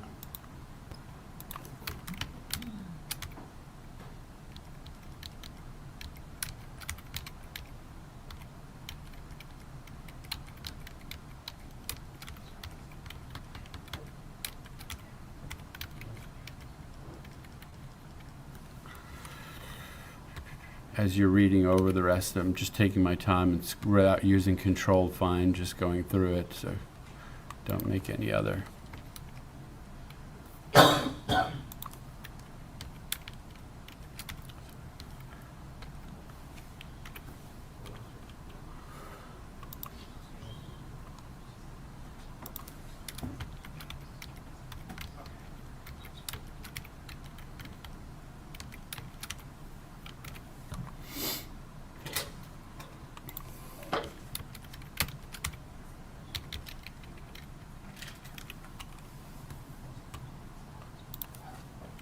We don't have any objections or additions. They look good? Okay. Yes, sir.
State's still looking over the instructions, right? Yeah. Okay.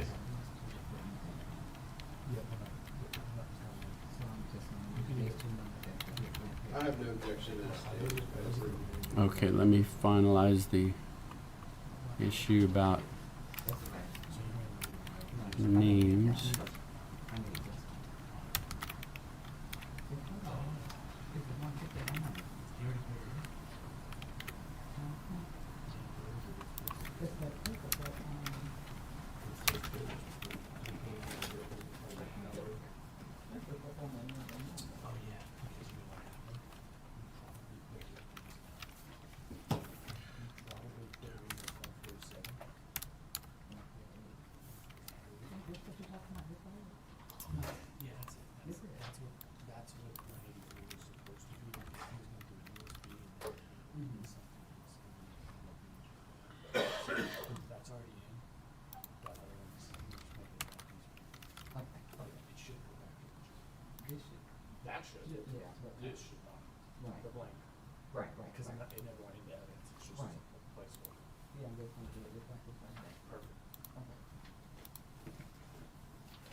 Of course, and one of the advantages of doing this too is if there are mistakes that are catch in the instructions, orally I'll correct them, and then I'll correct them in writing so that they get a perfect copy. It's actually better in that regard. So as I read along, does anyone want a hard copy of the instructions finalized? I would. Okay, do that.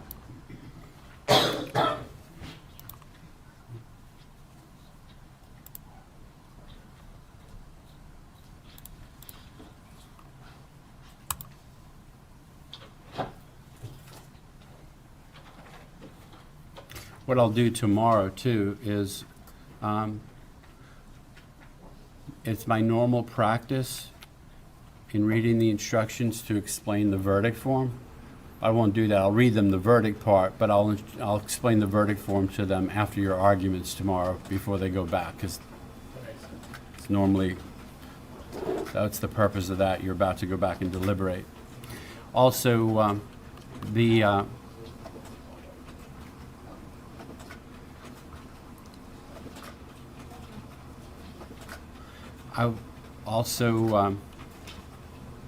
submitting case to jury, I should probably read that tomorrow.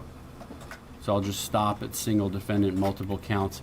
Tomorrow, I'll reiterate verdict, single defendant, multiple counts, and submitting case to the jury, explain the verdict form, and then send them back tomorrow. But at least they'll get the full instructions on the law at this time.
Here's a copy for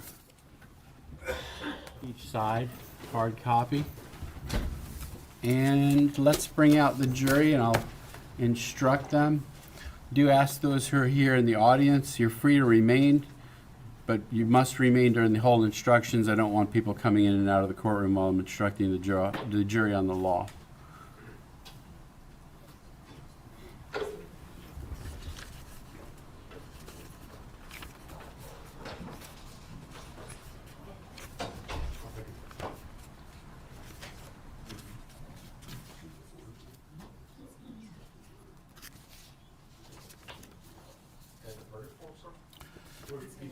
You're doing that tomorrow. Okay.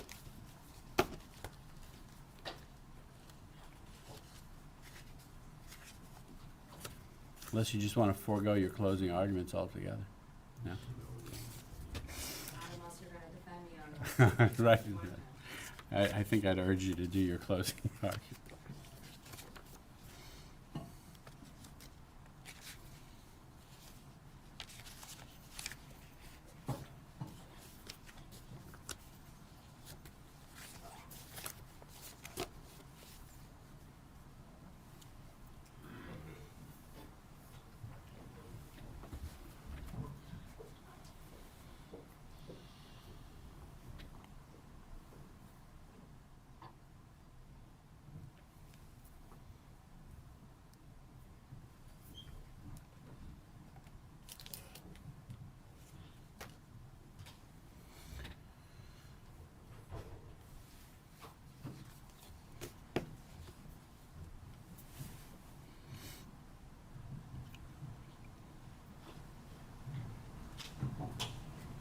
All right, the jury is present. The state has rested its case at this time. Does the defense also rest its case at this time? The defense rests, Judge. Ladies and gentlemen of the jury, both sides have now rested their case. What we would normally do at this time is do the closing arguments, and then I would conclude the trial with the jury instructions and have you deliberate. We're going to depart from that and use an alternate procedure, which is perfectly fine and legal and perhaps better for the situation. What I'm going to do at this time is instruct you on the law as agreed upon by the lawyers, and then they're going to make their closing arguments to you tomorrow morning, after which you'll begin to deliberate on the case. The advantage of this is you'll have heard the law already as an advantage to you understanding their arguments to put it into context. But please remember something I instructed you on throughout the trial, which is do not form a definite or fixed opinion on the merits of the case until you've heard all of the evidence, the arguments by the attorneys, and the law as I instruct you.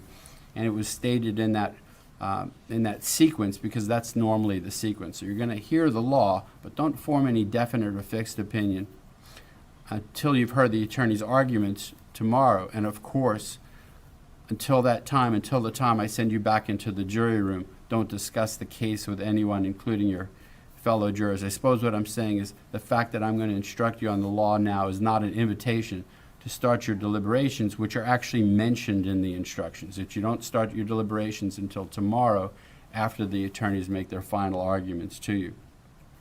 Also, I'm going to be reading the instructions to you.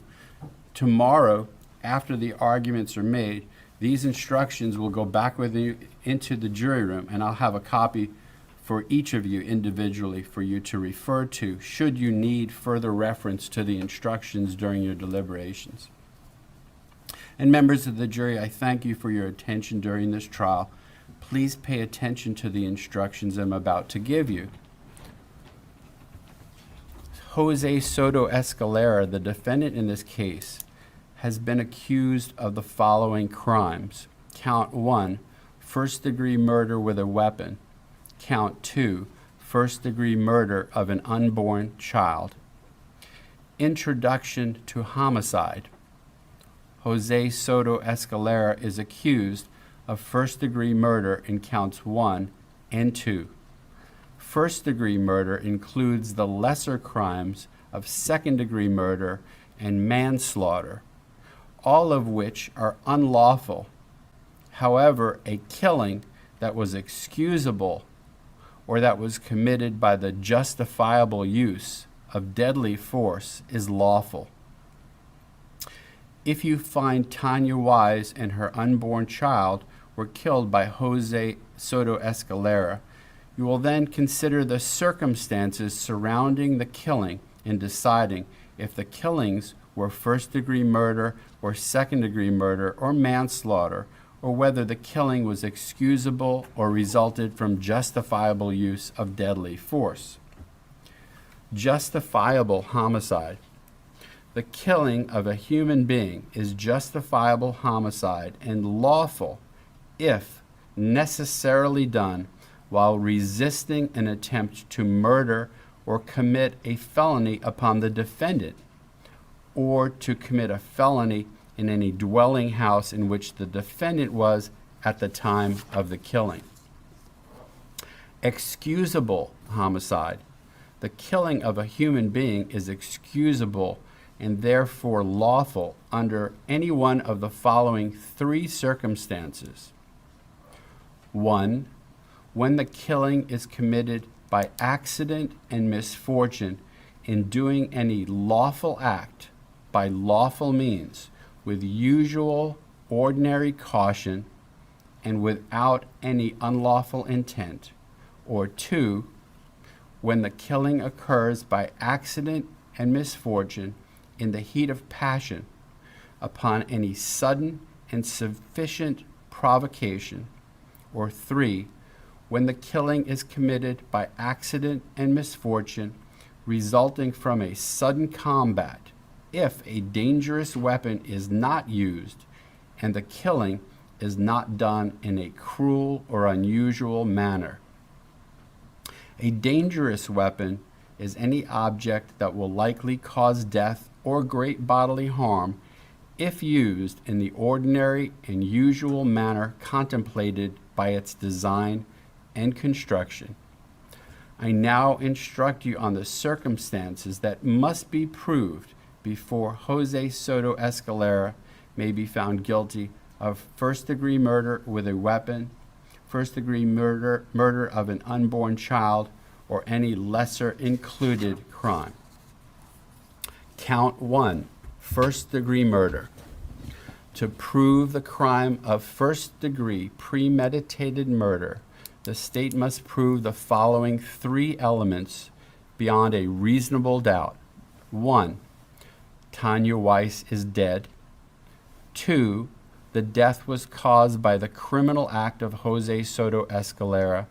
And 3, there was a premeditated killing of Tania Wise.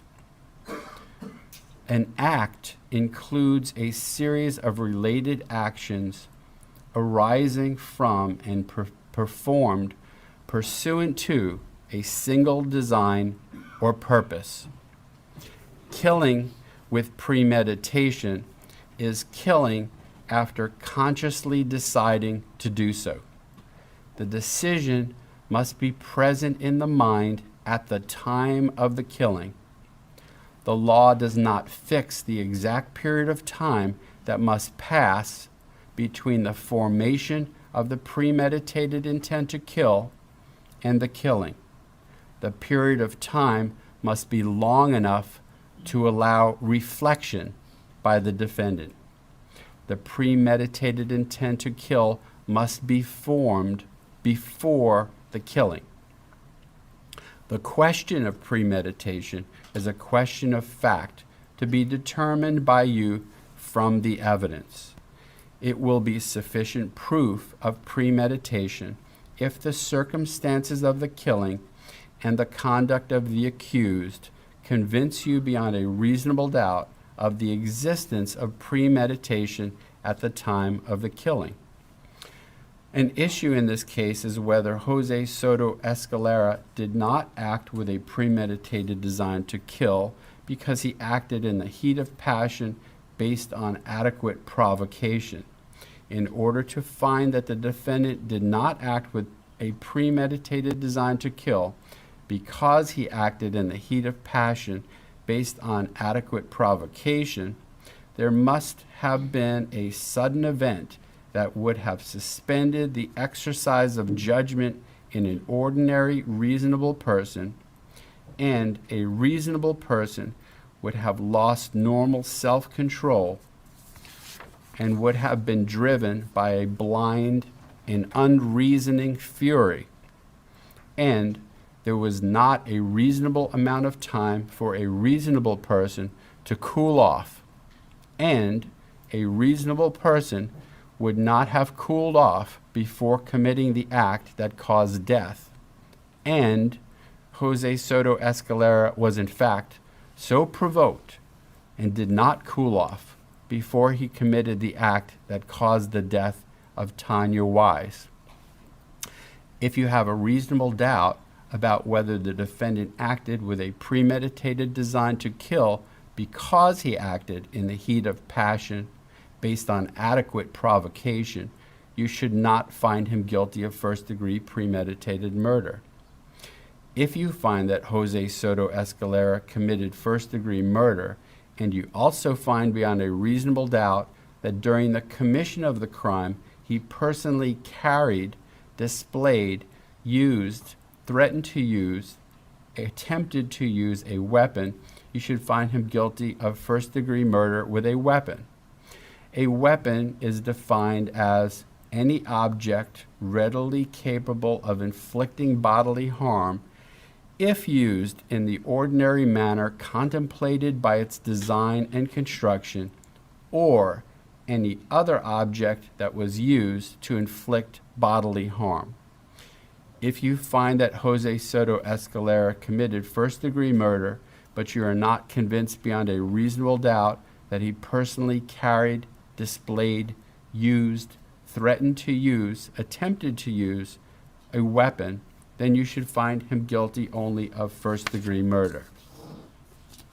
Count 2, first-degree murder of an unborn child. To prove the crime of first-degree murder of an unborn child, the state must prove the following two elements beyond a reasonable doubt. 1, Jose Soto-Escalera caused the death of the unborn child of Tania Wise by killing Tania Wise, and 2, Jose Soto-Escalera's killing of Tania Wise was first-degree murder, as I have instructed you in count 1. Unborn child means a member of the species Homo sapiens at any stage of development who is carried in the womb. When there are lesser included crimes, in considering the evidence, you should consider the possibility that although the evidence may not convince you that the defendant committed the main crime of which Jose Soto-Escalera is accused, there may be evidence that the defendant committed other acts that would constitute a lesser included crime. Therefore, if you decide that the main accusation has not been proved beyond a reasonable doubt, you will next need to decide if the defendant is guilty of any lesser included crime. The lesser included crimes of first-degree murder with a weapon are second-degree murder and manslaughter. The lesser included crimes of first-degree murder of an unborn child are second-degree murder of an unborn child and manslaughter of an unborn child. Second-degree murder, a lesser included offense as to count 1. To prove the crime of second-degree murder, the state must prove the following 3 elements beyond a reasonable doubt. 1, Tania Wise is dead. 2, the death was caused by the criminal act of Jose Soto-Escalera. And 3, there was an unlawful killing of Tania Wise by an act imminently dangerous to another and demonstrating a depraved mind without regard for human life. An act includes a series of related actions arising from and performed pursuant to a single design or purpose. An act is imminently dangerous to another and demonstrating a depraved mind if it is an act or series of acts that 1, a person of ordinary judgment would know is reasonably certain to kill or do serious bodily injury to another, and 2, is done from ill will, hatred, spite, or an evil intent, and 3, is of such a nature that the act itself indicates an indifference to human life. In order to convict of second-degree murder, it is not necessary for the state to prove the defendant had an intent to cause death. An issue in this case is whether Jose Soto-Escalera did not have a depraved mind without regard for human life because he acted in the heat of passion based on adequate provocation. In order to find that the defendant did not have a depraved mind without regard for human life because he acted in the heat of passion based on adequate provocation, there must have been a sudden event that would have suspended the exercise of judgment in an ordinary, reasonable person, and a reasonable person would have lost normal self-control and would have been driven by a blind and unreasoning fury, and there was not a reasonable amount of time for a reasonable person to cool off, and a reasonable person would not have cooled off before committing the act that caused death, and Jose Soto-Escalera was in fact so provoked and did not cool off before he committed the act that caused the death of Tania Wise. If you have a reasonable doubt about whether the defendant had a depraved mind without regard for human life because he acted in the heat of passion based on adequate provocation, you should not find him guilty of second-degree murder. If you find that Jose Soto-Escalera committed second-degree murder, and you also find beyond a reasonable doubt that during the commission of the crime he personally carried, displayed, used, threatened to use, attempted to use a weapon, you should find him guilty of second-degree murder with a weapon. A weapon is defined as any object readily capable of inflicting bodily harm if used in the ordinary manner contemplated by its design and construction, or any other object that was used to inflict bodily harm. If you find that Jose Soto-Escalera committed second-degree murder, but you are not convinced beyond a reasonable doubt that he personally carried, displayed, used, threatened to use, attempted to use a weapon, then you should find him guilty only of second-degree murder. Manslaughter, a lesser included offense as to count 1. To prove the crime of manslaughter, the state must prove the following 2 elements beyond a reasonable doubt. 1, Tania Wise is dead. And 2, Jose Soto-Escalera intentionally committed an act or acts that caused the death of Tania Wise. Every person has a duty to act reasonably toward others. If there is a violation of that duty without any conscious intention to harm, that violation is negligence. The defendant cannot be guilty of manslaughter by committing a merely negligent act, or if the killing was either justifiable or excusable homicide, as I have previously instructed you. In order to convict of manslaughter by act, it is not necessary for the state to prove that the defendant had an intent to cause death, only an intent to commit an act that was not merely negligent, justified, or excusable, and which caused death. If you find that Jose Soto-Escalera committed manslaughter, and you also find beyond a reasonable doubt that during the commission of the crime he personally carried, displayed, used, threatened to use, attempted to use a weapon, you should find him guilty of manslaughter with a weapon.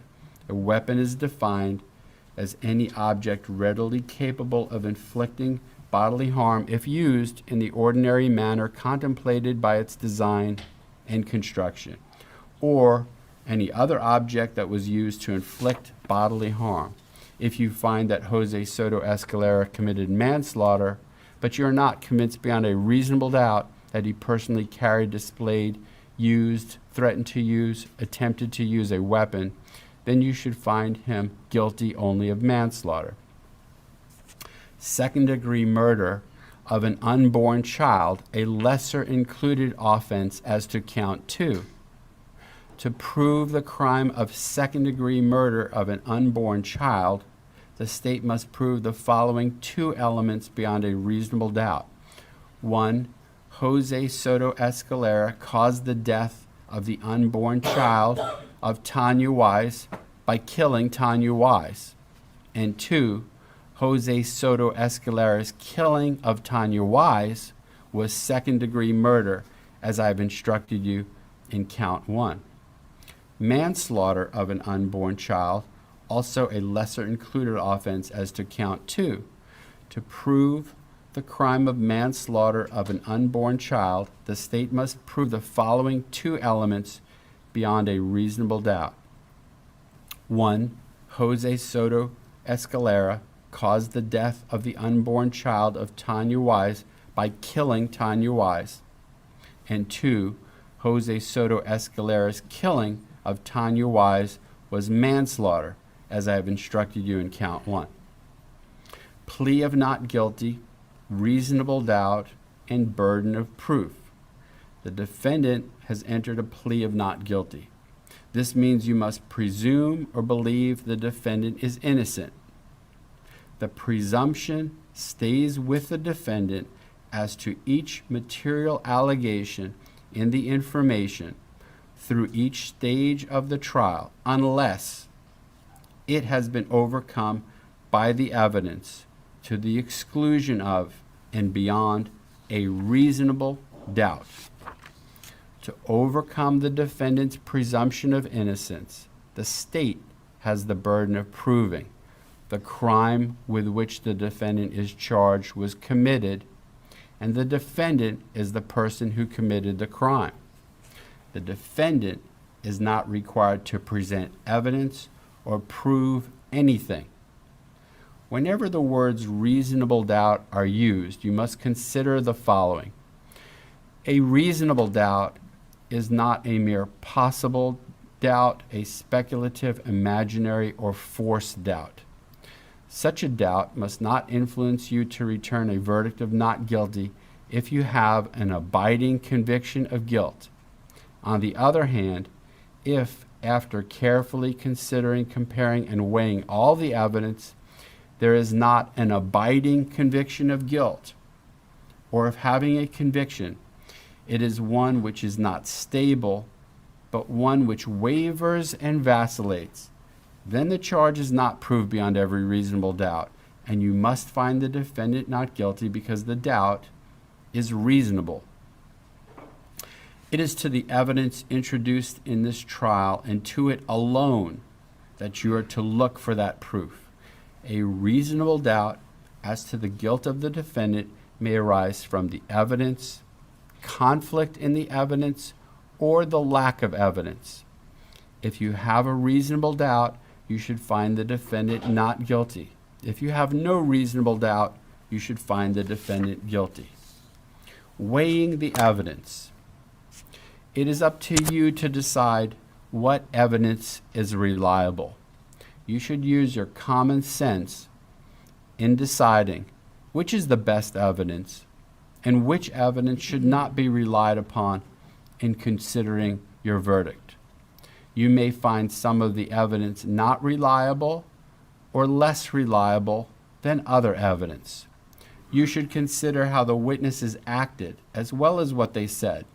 Some things you should consider are, did the witness seem to have an opportunity to see and know the things about which the witness testified? Did the witness seem to have an accurate memory? Was the witness honest and straightforward in answering the attorney's questions? Did the witness have some interest in how the case should be decided? Does the witness's testimony agree with the other testimony and other evidence in the case? Has the witness been offered or received any money, preferred treatment, or other benefit in order to get the witness to testify? Did the witness at some other time make a statement that is inconsistent with the testimony he or she gave in court? Whether the state has met its burden of proof does not depend upon the number of witnesses it has called or upon the number of exhibits it has offered, but instead upon the nature and quality of the evidence presented. The fact that a witness is employed in law enforcement does not mean that his or her testimony deserves more or less consideration than that of any other witness. Expert witnesses are like other witnesses with one exception. The law permits an expert witness to give his or her opinion. However, an expert's opinion is reliable only when given on a subject about which you believe him or her to be an expert. Like other witnesses, you may believe or disbelieve all or any part of an expert's testimony. It is entirely proper for a lawyer to talk to a witness about what testimony the witness would give if called to the courtroom. The witness should not be discredited by talking to a lawyer about his or her testimony. You may rely upon your own conclusion about the credibility of any witness. A juror may believe or disbelieve all or any part of the evidence or the testimony of any witness. Defendant not testifying. The Constitution requires the state to prove its accusations against the defendant. It is not necessary for the defendant to disprove anything, nor is the defendant required to prove his innocence. It is up to the state to prove the defendant's guilt by evidence. The defendant exercised a fundamental right by choosing not to be a witness in this case. You must not view this as an admission of guilt or be influenced in any way by his decision. No juror should ever be concerned that the defendant did or did not take the witness stand to give testimony in the case. Defendant's statements. A statement claimed to have been made by the defendant outside of court has been placed before you. Such a statement should always be considered with caution and be weighed with great care to make certain it was freely and voluntarily made. Therefore, you must determine from the evidence that the defendant's alleged statement was knowingly, voluntarily, and freely made. In making this determination, you should consider the total circumstances, including, but not limited to, whether, when the defendant made the statement, he had been threatened in order to get him to make it, and whether anyone had promised him anything in order to get him to make it. If you conclude the defendant's out-of-court statement was not freely and voluntarily made, you should disregard it. Rules for deliberation. These are some general rules that apply to your discussion. You must follow these rules in order to return a lawful verdict. You must follow the law as it is set out in these instructions. If you fail to follow the law, your verdict will be a miscarriage of justice.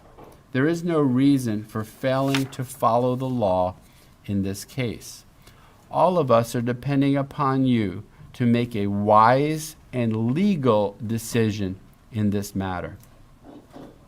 This case must be decided only upon the evidence that you have heard from the testimony of the witnesses and have seen in the form of the exhibits and evidence and these instructions. This case must not This case must not be decided for or against anyone because you feel sorry for anyone or are angry at anyone. Remember, the lawyers are not on trial. Your feelings about them should not influence your decision in this case. Your duty is to determine if the defendant has been proven guilty or not in accord with the law. And counsel, I'm striking that next sentence in this particular case. Whatever verdict you render, start over with that sentence. Little tongue twisters here.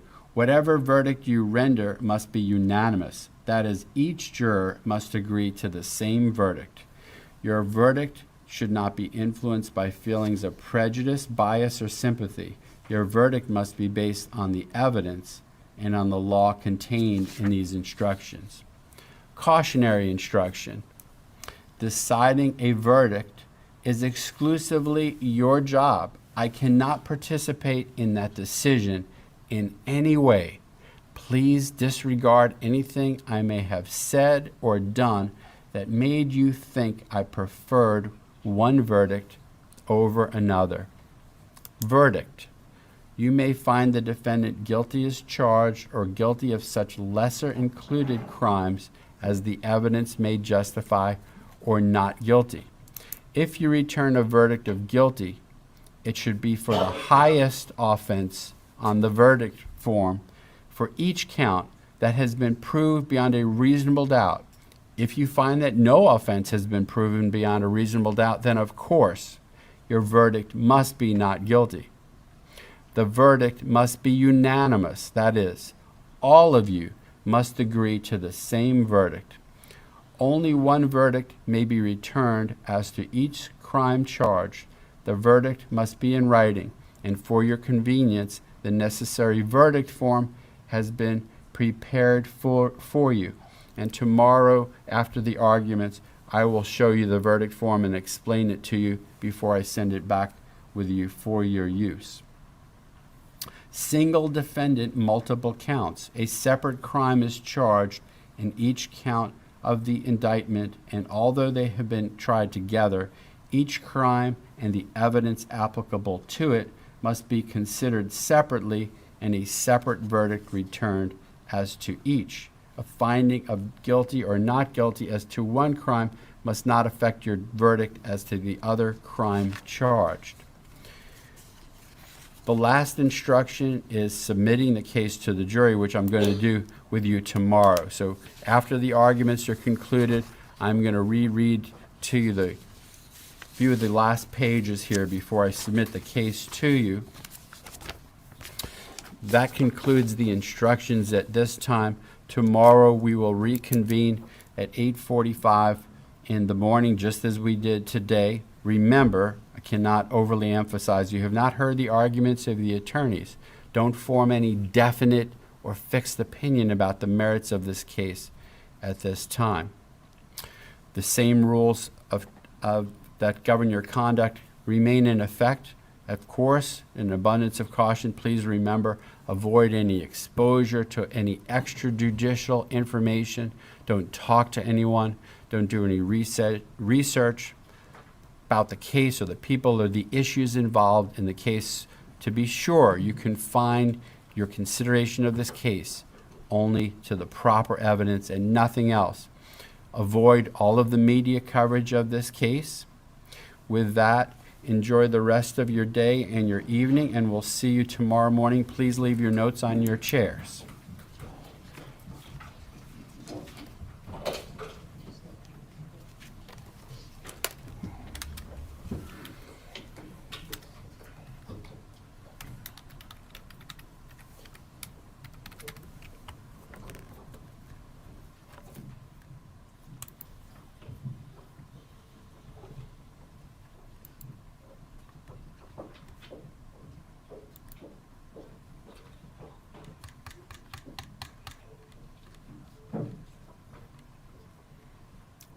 Jury has exited. Before we break, let's take a look at the verdict form as well, just to be sure there's no objections to that.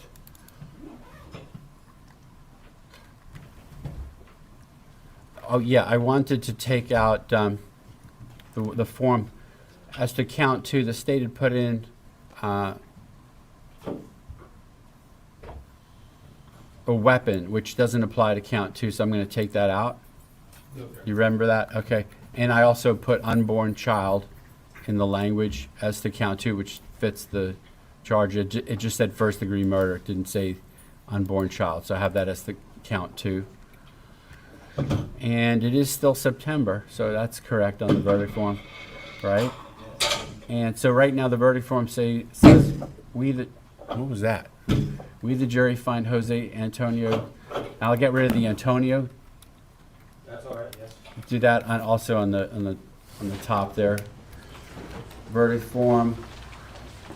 We, the jury, find Jose Soto-Escalera as to count 1, select only 1, guilty of first-degree murder as charged in the indictment, guilty of second-degree murder as a lesser-included offense, guilty of manslaughter as a lesser-included offense, or not guilty. If you find the defendant guilty as charged or guilty of any of the above, there's an error there, above lesser offenses. I'm adding a word there. You must next determine if any of the following has been proved beyond a reasonable doubt. Check yes if proved beyond a reasonable doubt. Check no if not proved beyond a reasonable doubt. During the commission of the offense, the defendant did carry, display, use, threaten to use a weapon, or attempt to use any weapon, yes or no. Count 2, select only 1. Guilty of first-degree murder of an unborn child as charged in the indictment. Guilty of second-degree murder of an unborn child, a lesser-included offense. Guilty of manslaughter of an unborn child, a lesser-included offense. Not guilty. So say we all. This blank day of September 2025, 4-person. So that looks good. I'll print out a few copies of that to give to you all and for myself here. And anything else before we break from the case? From the state? My only request for tomorrow would be to have it maybe a 5 or 10 minute bathroom break after the defense finishes the conclusion. After the defense part? Yeah. Well, that reminds me of another issue. So what we should do for the bailiffs, take the lunch order of the jury as soon as possible, because they're going to be here for lunchtime for sure. Are we still using roots or whatever? Chick-fil-A, I think. Oh, there you go. That's less offensive to the jurors than the other miserable food that we were offering them, like some kind of sprouts and something. So that's good. Let's take their order so that it's there and we get the lunch, because it's going to be right about lunchtime that we're going to submit the case to them. And as far as the bathroom break, that's perfectly fine. In fact, Miss Minton, if you want one after they get finished too, I'm just kind of giving you a wink and a nod, and we'll do that as well. All right, and so if there's nothing else, how about this? Maybe this is a good time to check over the evidence to be absolutely sure there's nothing going back that shouldn't. They've already locked it up. Oh, okay. Well, I mean, I'm opening it back over, you can look in the box, because the box is really, and it's not gonna take that long. I can pull it out. There's not that much. It'll Just to avoid calamity, the items that are not fully admissible, you know, that we've done those, I forget, 1/6, exactly, 170, 183. which are not going back to the jury. But if they did, is there any request for a laptop to go back to view other stuff? There's not, so we're kind of doubly safe. Even if it goes back accidentally, they can't view it anyway, because they don't have electronic. Well, no, I take that back, the defendant's interview. And The defendant's interview. surveillance videos are going back there. Right, so we they need to will be have a laptop. extra cautious to make sure that those don't go back. And the other item that's not, just make sure the other items that are not into evidence do not go back into the jury room, because there's several that were marked that are not into evidence, right? Yeah. I'm gonna strike that. You all caught that? That was good, Johnny, on the spot. The sentence that I said was, I decide the sentence. Well, no, well, Judge, why do we spend 2 weeks in death qualification? We're not supposed to have it in there. Yeah, right. That was a good catch by me. I'll strike that and reprint the instructions for myself and for the jury. All right, and then we'll be adjourned until tomorrow morning at 8:45. Thank you.